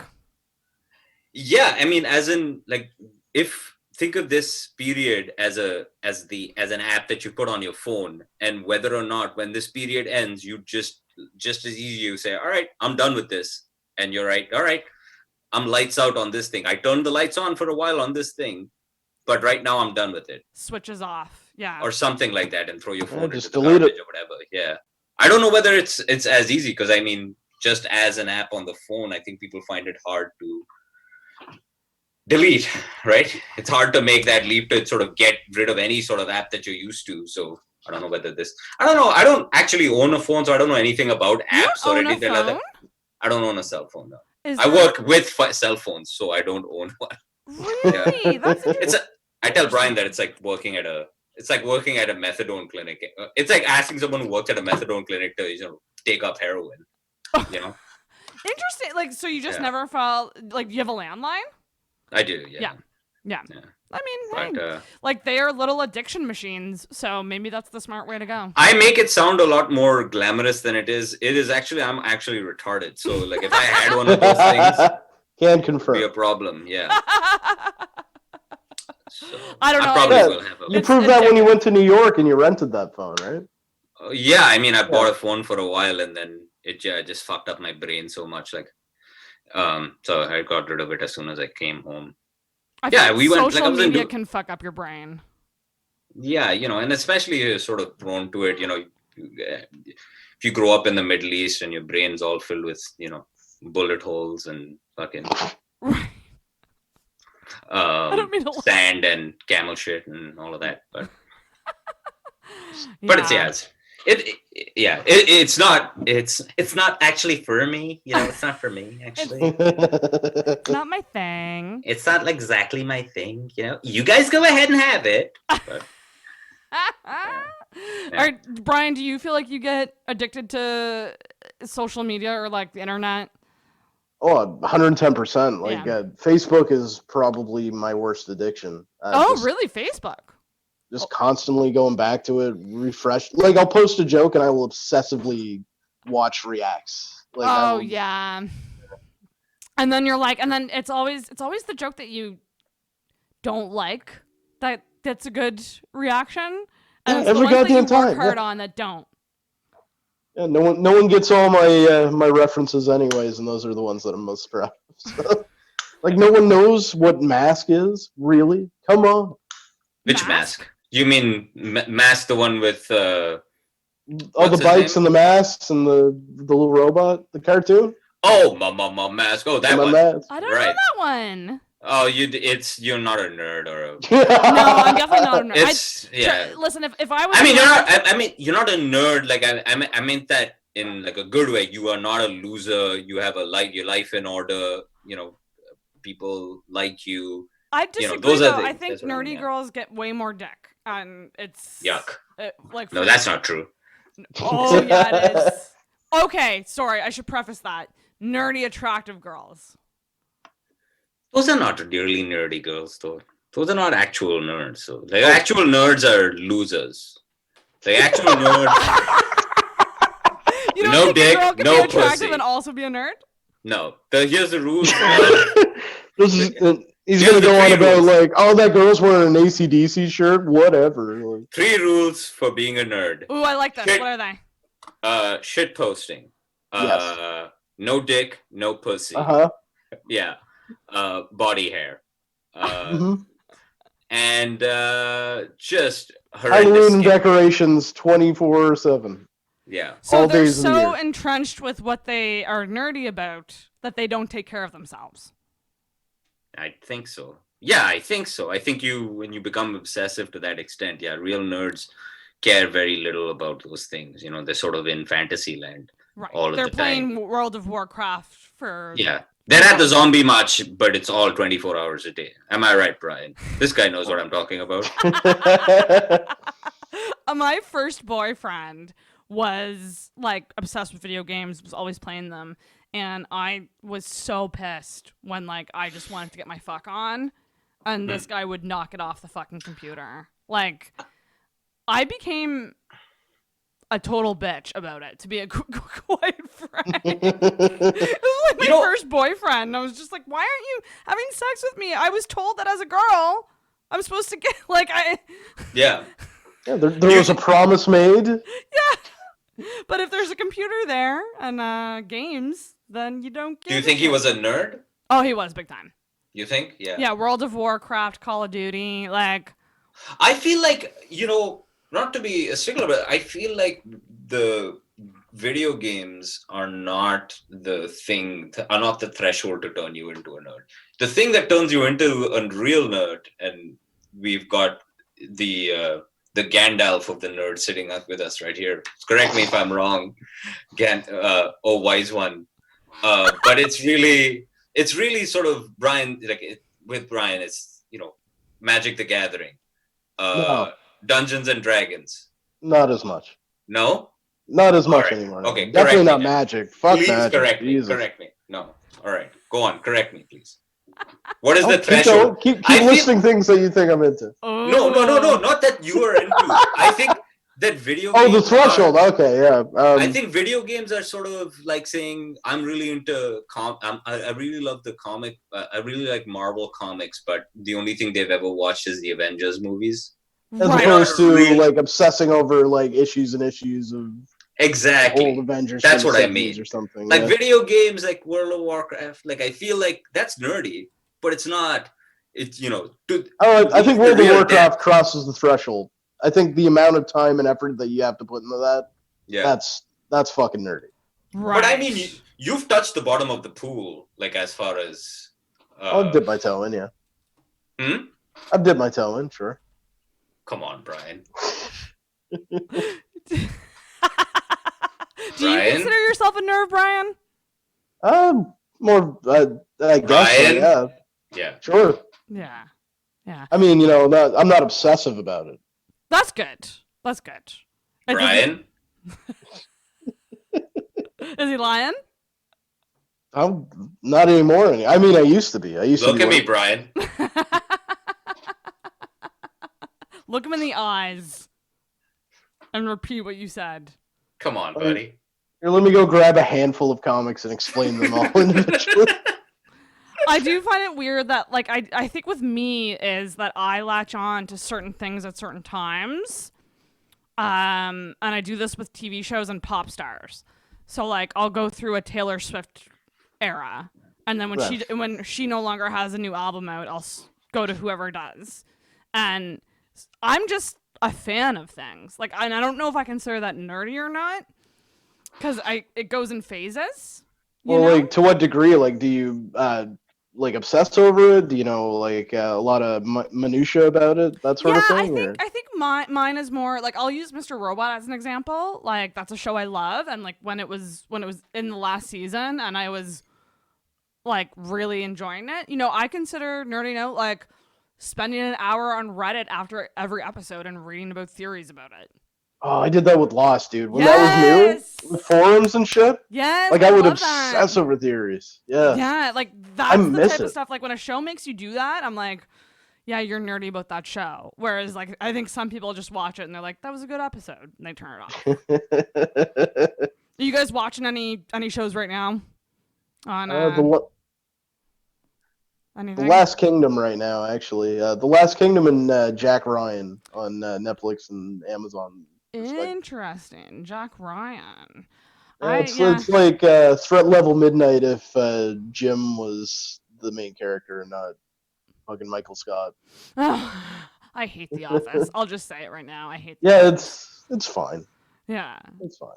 Yeah. You hate both Offices? I've never watched the British one. Oh, it's so good. I hear it is better than the US, but it's just different. You know what it is with The Office? I think it's just dudes on Bumble have ruined it for me. What? How so? Every guy on Bumble is like, I just like to drink craft beer and rewatch The Office. Like every single guy. What is happening in Halifax? I can tell you the archetype of the Halifax guy on Bumble. It's craft beer, loves adventures, loves to go adventuring. What does that mean? Like they'll say things like, I like anal. Like they'll say things like, I like to go skiing and hiking and biking. Like they're always very active, like into like outdoorsy things. They love craft beer and they love The Office, and they usually have some sort of wedding picture in their profile. Like, here, I'm at a wedding. I can dress up. Oh, okay.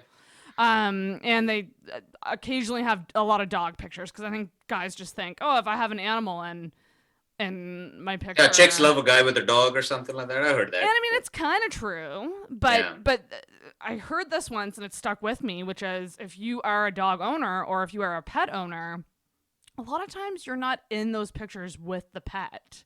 So like when you see someone like posing with a dog or posing with a cat, might not be theirs.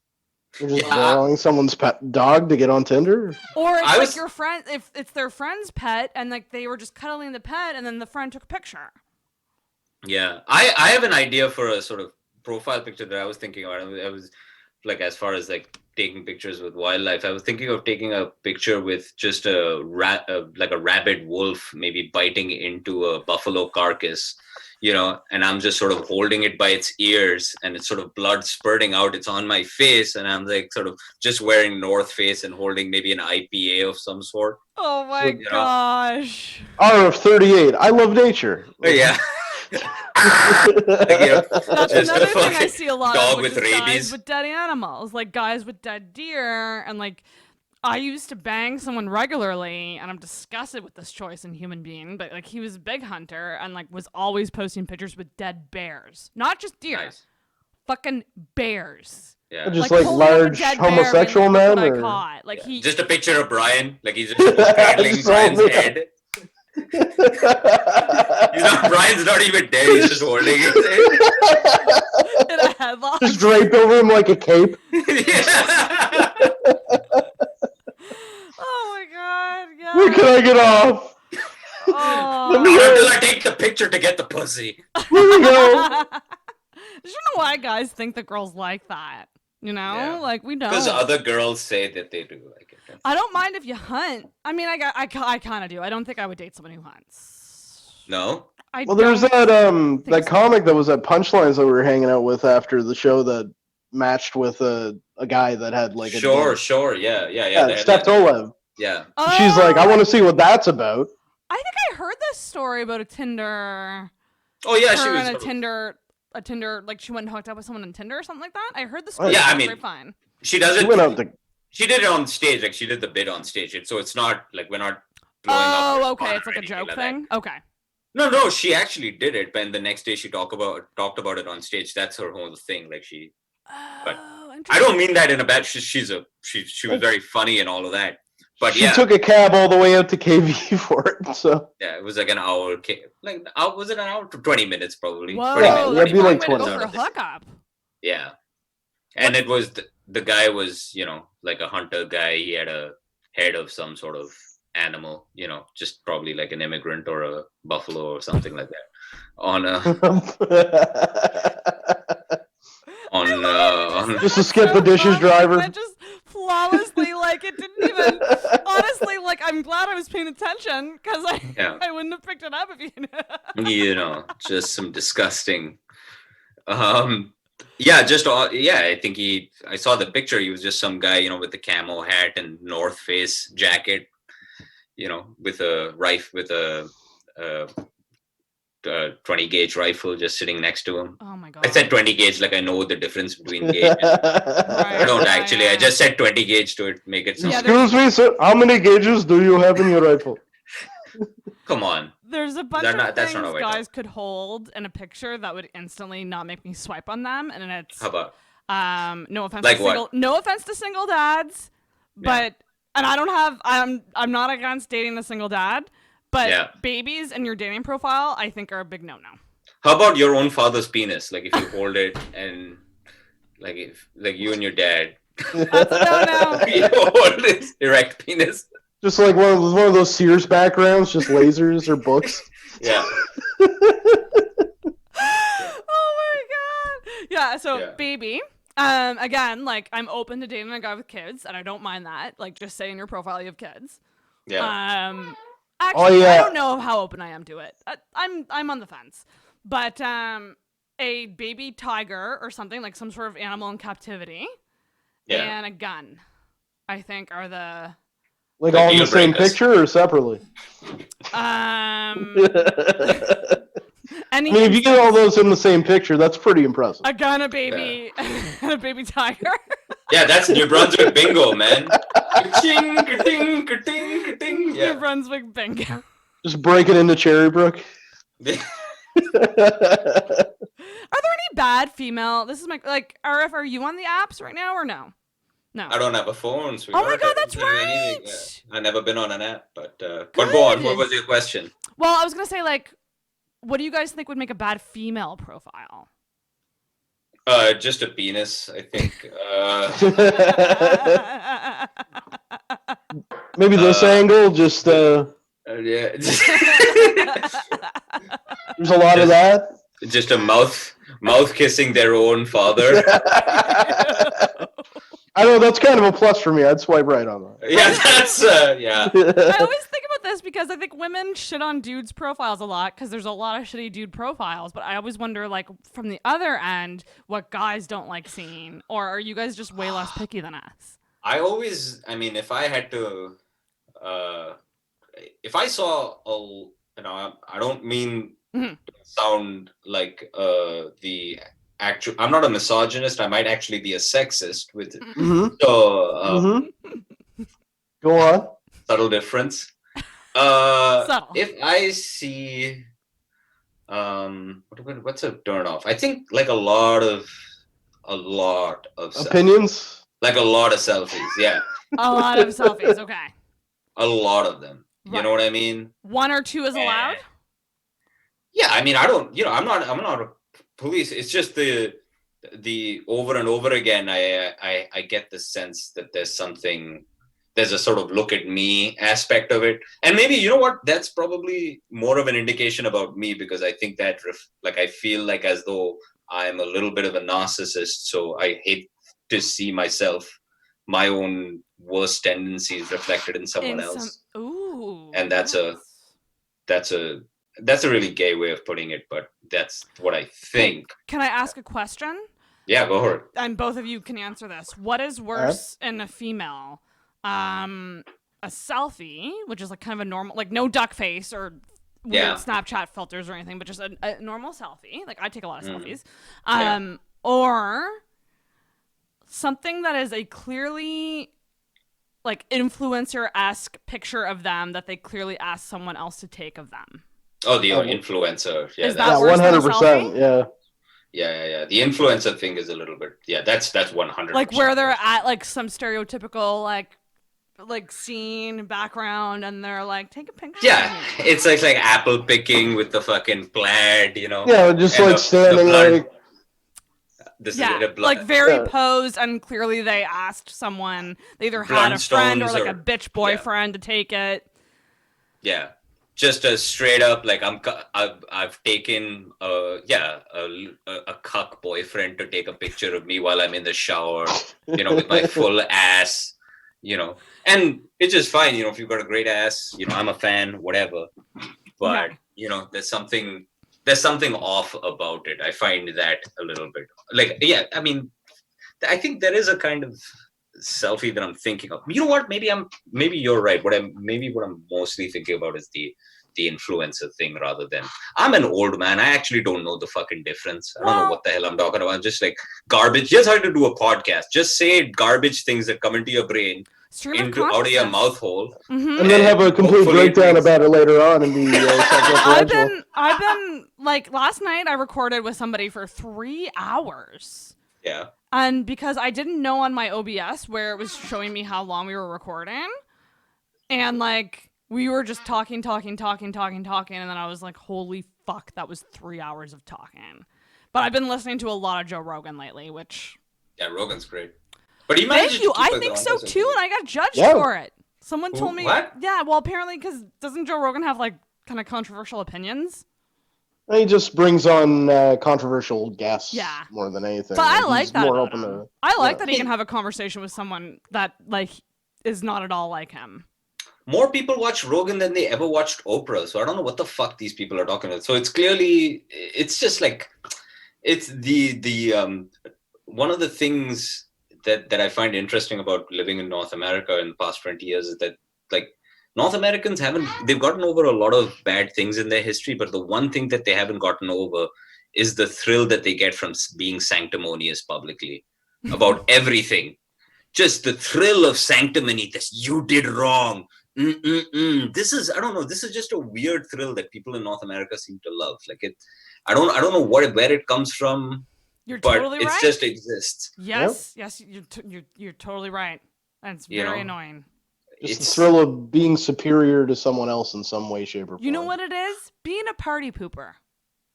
Yeah, just being a real negative Nelly. Yeah. I mean, like, you can have your opinions, and I mean, I'll speak up every now and then about something, but I won't specifically message an individual and be like, that thing you like you're a piece of shit because you like that thing. Because here's the thing, like, shitty people can sometimes make good things.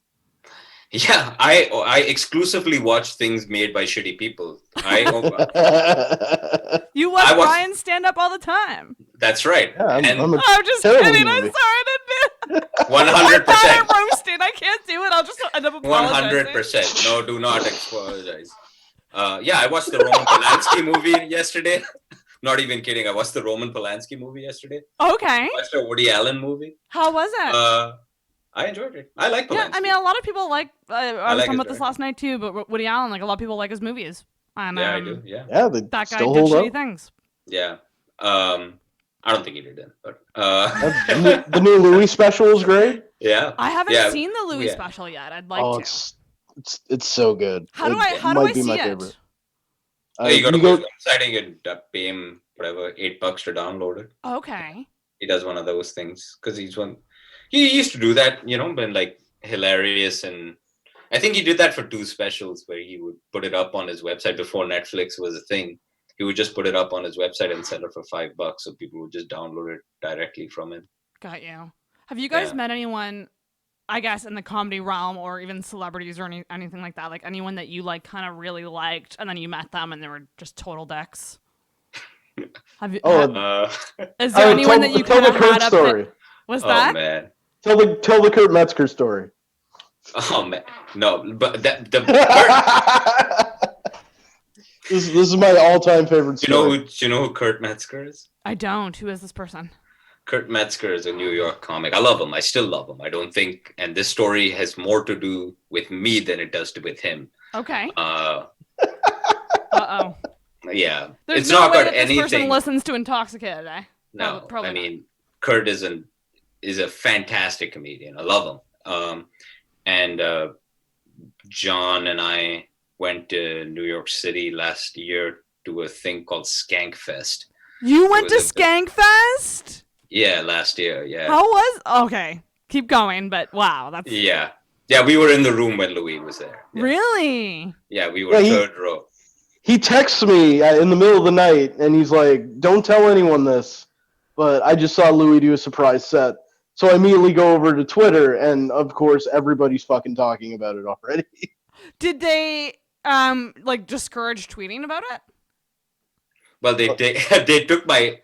I was so excited because we were in the third row, John and I, and when he came on, like the crowd went crazy, and then everyone sort of attempted to take off their phones, and there were people in the sides telling people not to take out their phones and not take pictures or anything like that. But I just managed to take one picture of him as he got on stage, and then they got Christine, whose Big J Okerson's girlfriend, came up to me and grabbed me by the hand. She was like, "You do that again and I'm fucking kicking you out." I was like, I was just about ready. Like that, I'd only had a phone for a month, and I was like, I'm gonna fucking destroy this damn thing if I get kicked out of this because of this phone. Oh wow. Yeah. Anyway, yeah, that was the same show that I saw Kurt. I mean, I think it was a show. I mean, we watched Ratel and all of these guys. Anyway, so we Kurt Metzger has this great joke about the usage of the phrase the N-word. Okay. And he likened it to he called the phrase the N-word he's like it's like putting a burqa on a word. It's like a word burqa. You know what I mean? Like you don't you don't want to see the N. You don't want to see the eyes, but you just can't wait to hide the big, nice double G's that are hiding underneath. It's just the best. Right. It's the best bit. I mean, it just, I'm not even doing it justice because the bit goes on for a little bit, but. Right. And so we went outside. So the show let out and I'm standing outside and this is the scene. So I'm standing and right next to me is Kurt Metzger. He's this tall comedian. He's about 6'3", 6'4". And next to him is Michael Che, who was also on the show. And they're all talking. And I'm just like a foot away from them. I'm just standing there and thinking, God, both of these guys are amazing. I just got to say something. I feel terrible if I don't say anything. Gotta take your chance. Or something. I had to do something. And just then a fight breaks out like a screaming match breaks out between like a black female comic and another black comedian. I only mentioned their race because of what's about to happen at the end of the story, not because it's important to me as a human being. But so all this time it's this crazy screaming match. They're like shouting at each other. At one point, he's like, "Get this fucking Leonard Oots looking bitch out of here!" And then Michael Che jumps in between the two of them, and like a hero, he tries to separate them and tries to keep this comic away from her. And they're just screaming over Michael Che. So Michael Che is gone, try to keep this fight. And then Kurt and I are just standing right next to each other. I was like, all right, I'm going to say something. And all I had in my head was this joke that he had just done on stage. And so I went up to him. I was like, "Hey, Kurt, I loved your set. I really love that N-word joke." And he just looked at me and he just like, "Now is not the fucking time." And then then he walked away. Oh, it's so great. Yeah. Just alienating Kurt Metzger, just the dumbest way possible. I mean, it is. Yeah. I mean, he was sort of upset about seeing the fight, and he thought that I was sort of saying something about but yeah. And then Dave Attell had wanted to have nothing. Like, here's my piece of it. Like, if you ever get to interact with a famous comedian, never ask to take that picture with them. Never No, do that. I It's would the never- worst well- possible thing. Yeah. Yeah, it depends. Like I would much rather talk to them. Yeah. Dave Attell does not want to talk to me. He doesn't want to talk to anyone. No, he They doesn't. do not attempt a conversation with Dave Attell about comedy. Do anything but comedy. Just talk to him about. I'm sure he'd be like fine. you could just just treat him like a normal I'm sure Mhm. he would be fine with. But attempting to treat him like as though he's anything. I'm only saying that because I had a 5-minute interaction with him, and he's, I love him. But yeah, it's hilarious. Wow. That photo's great. Just him looking just so fucking distraught to be in this photograph, and I'm just going. I was, yeah. Oh, there's a picture. Really? Yeah, me and Dave Attell, yeah. Oh man. Yeah, it's on my Instagram. Yeah. Is it somewhere, really? I'll have to buddy. take a look at that. That's quite the Skank Fest. Wow, that's crazy. Yeah. I mean, I've only heard things with Skank Fest. Did you have fun? Yeah, it was the best. I mean, you have to really be invested, I think, at some level in comedy, because you have to. Yeah, it's 3 solid days. 3 solid days. You're there from 10 o'clock in the morning to midnight. Shows are back to back to back, and it's all in one venue. So that's the great thing. So you don't have to go anywhere. It's all in one place. Right. It was at least in one place in Brooklyn. So we didn't have to go from venue to venue to venue, and most of the people were great. It was a great time. But if you love comedy, if you don't like comedy, if you're sort of a I think about it. I'm like, I've been to New York twice, and both times was before my career, like before falling in love with comedy, I would say. Like truly falling in love with stand-up has only been within the last, honestly, the last 5 years maybe or so. Like I'm still kind of a newbie, but I love it so much now. It's so much of my life now that if I were to go anywhere, I would fucking love to get a van full of people, comics, comic friends, and go to New York and just see and hit up the Cellar and all the places. You know what I mean? Yeah. That would be amazing. Cause back then, I just didn't care about that. I was go see the Statue of Liberty. I was doing all the typical touristy things. But now if I went to New York, I would say, fuck that. Don't care. Comedy shows. But in all fairness, the Statue of Liberty is a beautiful fucking thing. It is. It's beautiful. Yeah. It's beautiful. Anyone who's going to see it. Even more beautiful is a lot of people when they go to New York, they love going to the Empire State Building. But actually, if you go to the top of the Rockefeller Center, you can go to the very top of that building, and you get the best view. Because you see the Empire State Building in your view. Yeah, man. I wonder because that city looks kind of strange right now, there's a live camera in Times Square, and it's just completely barren. Is there a live? Oh, I'll have to find that. I love stuff like that. I don't know what it is about end of the world type stuff that thrills me. Yeah, I heard about the New York comics talk about man, we should move out of this place. We do this. I don't know whether we've been doing the wrong thing. A lot of the clubs are closing. I don't know what happens to stand up after this, but it's a good question. Yeah, it'll still exist in some form, but yeah, it's definitely going to be different. It's going to be forever changed somehow, but it'll still be there. Things that chicks do to annoy me. So let's see. What is it? Let's hear it. Let's see. I think a lot of horoscope stuff. Are you Capricorn? I don't know what that means. What? Am I a Capricorn? When's your birthday? September 9th, 1981. I think that means you're Sagittarius. That's a Virgo. September. I am, in fact, a Virgo. September 9th. Oh, a Virgo. I don't know. Brian, what are you? I am a Libra. Nice. October 10th. Okay, I won't go further because that would annoy Arif. So. No, it's not. Yeah. He clearly knows everything about it. He's like, you know what annoys me? Fucking astrology. By the way, I'm a you know what the saddest probably thing is that I used to read. I used to look them up when I was a fucking teenager. Do you know what I mean? Really? That's the saddest fucking stupidest thing. Hey baby, what's your sign? I got you beat on sad things. That's not that bad. Women who are into astrology now, there's multiple apps you can have that give you different things.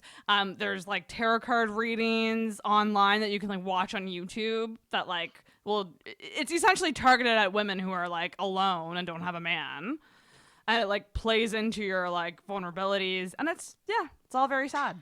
Listen, I'm saying all of this stuff about turn-offs. I don't actually. I'll renege on every one of them. Like literally, I'm a hypocrite. I will just be. I'll throw all of them out the fucking window. I have really no standards. These are more like would be nice. Would be nice if they weren't.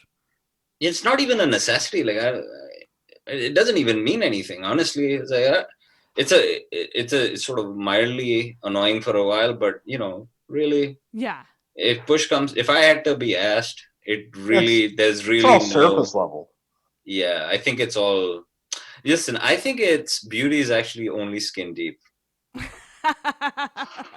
And that's why your skin is horribly pockmarked.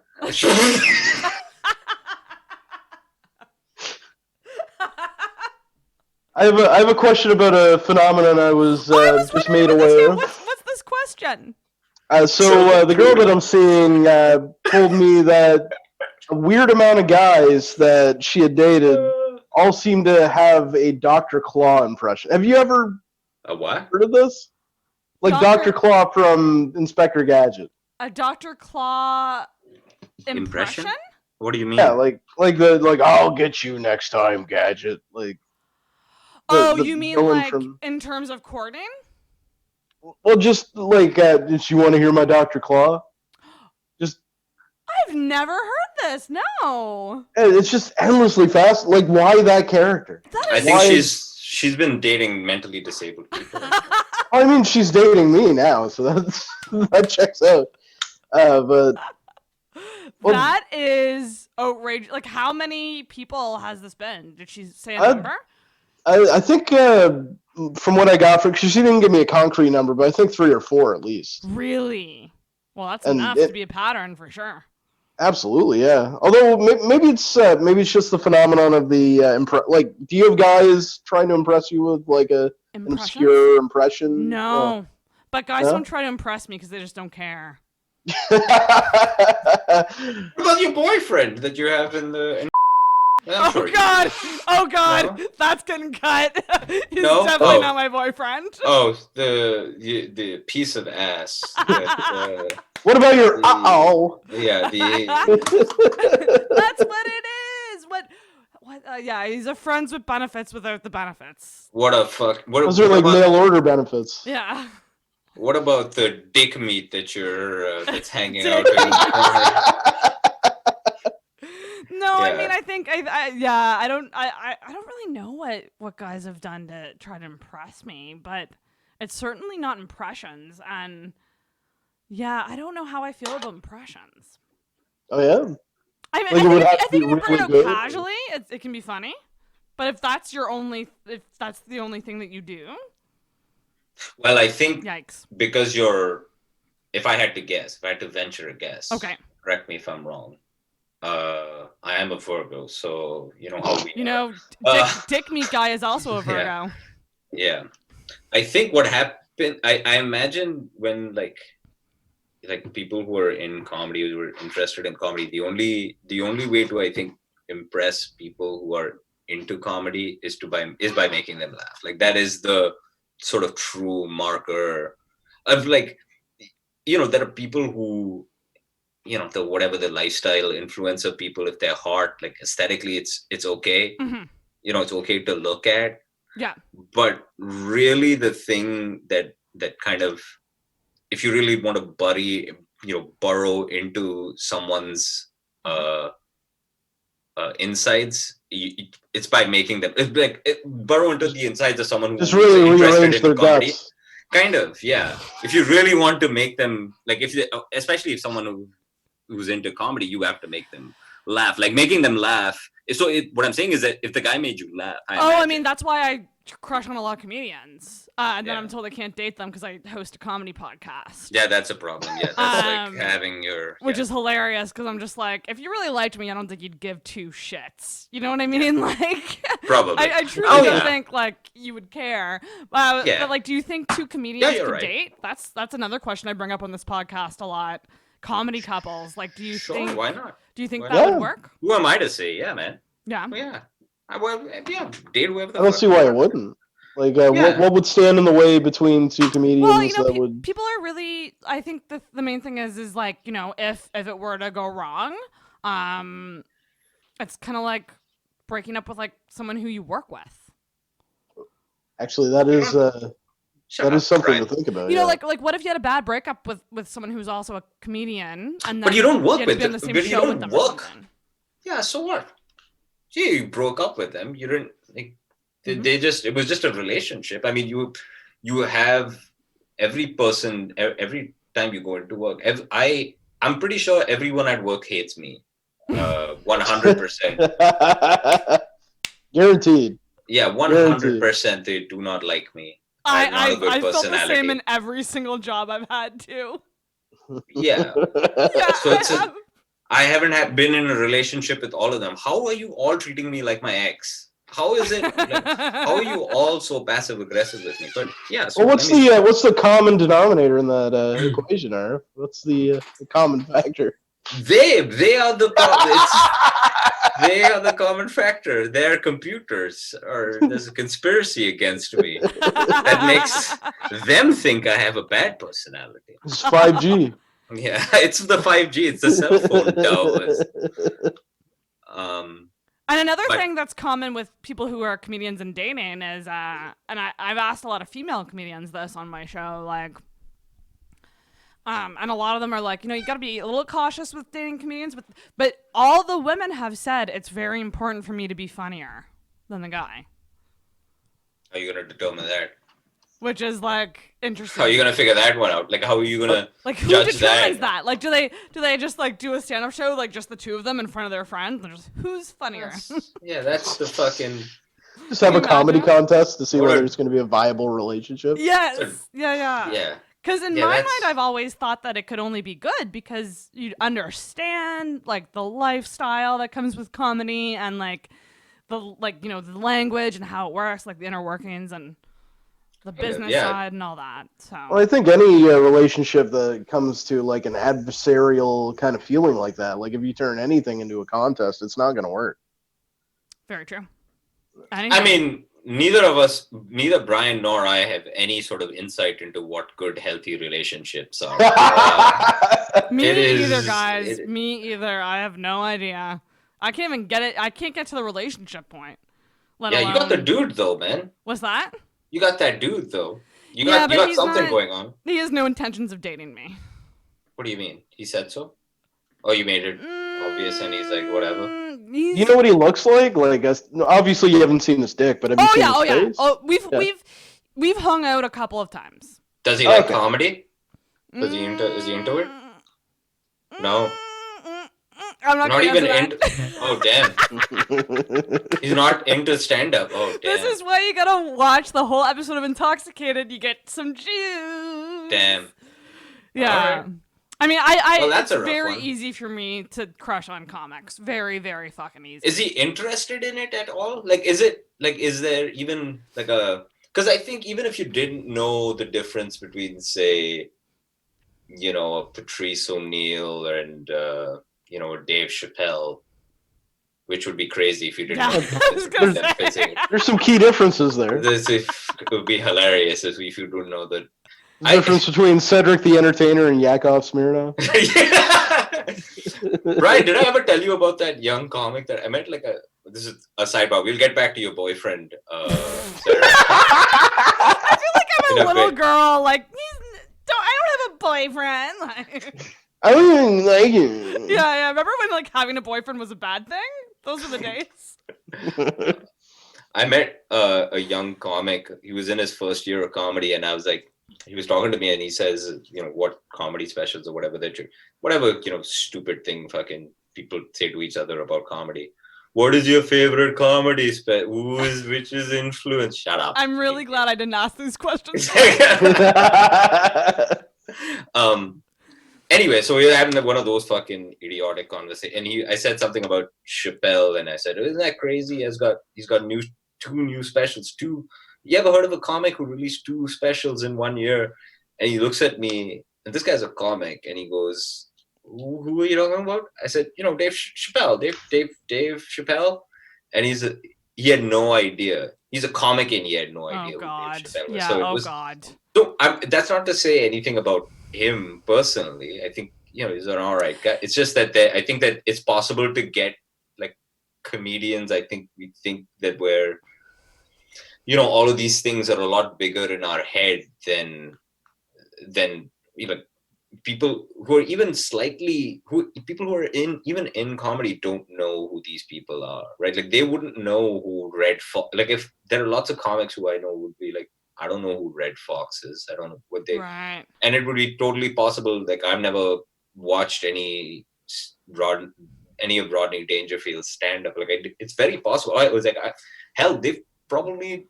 It's possible to be in comedy and have never watched Live in Long Beach. So it's not we think that like all of these people in comedy, all of these moments in comedy are a lot bigger in our head because we're in it, right? Than it is for the general people who might be adjacent to it. You know what I mean? Mm-hmm. Like they're not even that far removed from where we are mentally. Right. Does that make any sense at all? Yeah. Yeah. You know what I mean? Mm-hmm. Yeah. So there's a lot of comedians out there. There's a lot. Yeah. Like if I said the name Jay Okerson, would you know who I'm talking about? Dan Soder? Or, yeah. Yes. Yeah. Funny story about Dan Soder. Okay, so I saw that he was like following me on Twitter, and I think he's so handsome. Like I think like a little bit of a crush on Dan Soder for sure. And I freaked out a bit. Okay. And then I think like a couple minutes after I got the follow, it said Dan Soder has sent you a message. And I was like, What? That's crazy. And then I opened it and it was literally like an automated like, Hi friend, thank you for following me, or like thanks for the follow back. Or it was like an automated, clearly automated, and I was so heartbroken. So heartbroken. I met him and Jay as well. I took a picture with the two of them as well. Did you really? Oh yeah, Dan's a sweet dude, man. I talked to him for a little bit. I'm not trying to like. He probably doesn't know. Yeah. Brag away. I'm not bragging. Like literally, he wouldn't know me from fucking anywhere. But I'm saying like, what do you think of him as a comic, like in comedy? He's like that. It's very rare to get that sense of a good human being, like as a person. Do you know what I mean? Right. I'm a fan. I'm a fan of the comedy, but he's a good dude. You know what I mean? Like that's he didn't have to big talk. relief. I would be very sad if he wasn't. Yeah. Yeah. But not that he has to be a nice dude. Like, you know what I mean? Like he doesn't have to be cool or anything like that. But celebrities and famous people can have off days. Yeah. And you might meet them especially at a bad time. Yeah. A real bad time. Realistically, Kurt Metzger and Dave Attell, like they actually saw me for the human being that I was and were immediately repelled. Correctly. Rightfully so. I mean, I don't know why you had to complete the sentence so quickly, Brian. I just want to make sure I'm setting the record straight. Yeah. But your boyfriend probably knows, like understanding the mechanics. I'm so embarrassed right now. Because there's no way I would bet money on him never being my boyfriend. Yeah. Well, so your husband really kind of is a good person. The father of your child. Yeah, the father. Yeah. The man who impregnated you. He had just a shuddering orgasm. A shuddering. I don't know why I'm doing this, but it's happening. He bites his lower lip. Yeah. God. But it helps to have people who know, I don't know, if my sort of regular relationships or anything mean anything, like having people to joke about with, and like attempting to know the difference, like when the serious comedy balance is a very hard one to calibrate, even for other comics. Do you know what I mean? Yes, I do know, because when Andrew died, I was put into a group chat with I was the only non-comic in the group chat. Okay. And it was all jokes, and this was the night we found out, and they were already roasting him, joking about him. It was all jokey, joke, and I wasn't there yet. Like, I love you guys, but I gotta mute this, because this is not how I process, even though I totally respect and appreciate it. Yeah, I think, and the calibration is hard for even other comics, let alone for just regular people. I mean, when I say regular, I mean, it's not like as though we're civilians. Yeah. Don't even say fucking civilians. Shut up, Brian. Yeah, I love that. What did you do? Yeah, these people are civilians. I'm a soldier. What kind of soldier are you? I just go, Thank you for your service. I do open mics at pizza restaurants. I do open mics at this fucking brewery. But there is kind of soldier I think that there landing is on the Normandy. a little bit of a, like, how do I say it? Invisible bubble with comedians, because, like, as comedians, you guys have a bond that's unbreakable, I think. I mean, you don't all like each other, but you get along because you do comedy. Like-minded people, right? So when someone who's maybe not exposed to a lot of comedy tries to hang out with you, it's kind of like, do you know what you're getting into? Is there kind of like that kind of attitude with it? Because I kind of experienced that when I started interviewing comedians, like just feeling really intimidated until I started developing friendships with people, and then I felt. What were you intimidated by? What is it about it that you were intimidated by? Just that I'm not a comic, and I think comics have this, like, again, just like an unbreakable bond. I don't know whether it's unbreakable or whether it's maybe just special. Maybe it's just a special bond. It's just an understanding. That's all it is. An understanding. I think John Ford's proven that there are breakable bonds. Yeah, but John. I mean, we all burn bridges. Listen, I've burned bridges with every person that I have conversations with. Really? No, I mean, it happens all the time. Brian's seen the fallout of all of it. Oh yeah, I've had to deal with the fallout. Hey Brian, do you think this guy cares if I call him a stupid fat gay retard? No, he fucking doesn't, Arif. Fucking Brian, stop talking about it. Calm down. Brian, sorry. Yeah. Yeah. Brian, do you think this lady would be upset if I called her tits stupid? Absolutely. Stupid. Yeah. The sentence doesn't even make any sense. It doesn't at all.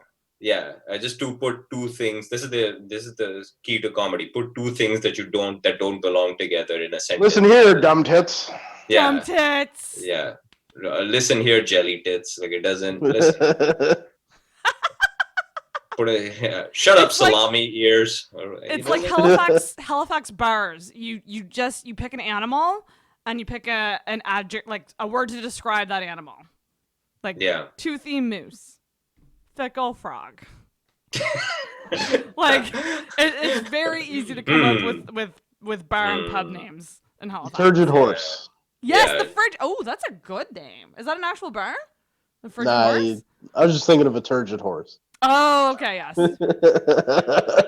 Yeah. Disgusting whore beaver. Am I getting it right? What? I think I have my new OnlyFans username. Disgusting whore beaver. Disgusting whore beaver. I'll just put underscores between all the words, and that'll be my thing. Add 420 to it, and there you go. I don't know whether the comics make the best dates or partners, or whether they make the worst. I'm not sure. I think it depends on listen, when I get to date a comedian, which I will eventually, I will let you know. Yeah. Well, you got your sights set on that one? Yeah. Dan Soder. Yeah, Dan Soder, hit me up, please. Hit me up. And fucking Danny Sodes. Danny Soder. Boys, I think we're done. Can you guess how long we've been recording for? About 20 minutes. 2 hours 45, something like that. No, we're at 2:17. Right. Oh, damn. So that's this was fun. Thank you both so much for coming on. And can you tell what's the name of your podcast again? It's Story Walk Up. 4-Story Walk Up. Perfect. And people can find that and subscribe to that. And you guys are you guys the only host, or is John a host with you too? Well, we just kind of our temporary third chair while we're in quarantine. He's your third. Nice. Yeah, we typically do our podcast when, Brian just comes over to my 4th floor walk up in the South End, and we just recorded overlooking my neighbors who like to scream the N-word at I love that. occasionally. But my people. Yeah. John, Brian, and I have been recording these Zoom things and been putting it up on YouTube. What is it called? Well, he calls it John Forward Walk Up or something. Let me okay. Let me just try to find this fucking thing here. I'll put it in the chat. Yeah, it's like 4-story gay piece of shit. Yeah, I'll have to get John on too, because I saw he filled out an application. Yeah. It's called St. John. Why the fuck do we even call it that? It's such a stupid name. It's called the St. John Forward Story. It's called the St. John Forward Story Walk Up. Good Lord. Here, let me just give you the link, Sarah. Please do, and I will link to it in the description. And we'll put it somewhere over there. Yeah, John Forward Comedy. It's on his YouTube page. He puts it all in his YouTube thing. Oh, sweet. I'm thinking maybe I should actually put that up on our YouTube page. I forgot we had it. Yeah. There you go. Yeah. So check out the podcast, check out the YouTube channel, and can the listeners find you both on socials or anywhere? I mean, there's no dates coming up or anything, unfortunately. But it's Facebook under my name, at Mayor Cigarface on Twitter, and at Godsoe on Insta. Amazing. Yeah, I'm on Instagram, I think. It's Arif Hussain. Nice. And I'm on Facebook. I don't have a Twitter, but okay. I'm on Facebook. I think it's Arif space Hussain. No, I'm that was a really stupid way to put it. Like, as though I'm trying to be like modest, right? Like, I'm just like, I guess I'm on Facebook. I mean, you can probably add me. I might add you back. Whatever. If you can't. No. Yeah. Arif. It's Arif Hussain. ARIF HUSSAIN MOUSE. It's a Mickey Mouse thing. But perfect. And of course, follow Intoxicated wherever you find podcasts, Facebook, Instagram, Intoxicated Podcast. On Twitter, I'm _Intoxicated because someone has Intoxicated Podcast. That bitch. So I encourage tweets at that person to drop their hand. That fucking goose. Yeah. You listen to me, you fuck. You fuck. Walking around with that fucking name, I ought to fucking hit you in the caboose. It's so annoying. No, see, normally if you guys were here, I'd get you guys to ring this bell. Why? But I'm gonna get you to act like you're ringing a bell, sort of like put your hand out like you're going to ding something, and then you go, ring that bell, and then that's the episode. It's done. That's the episode.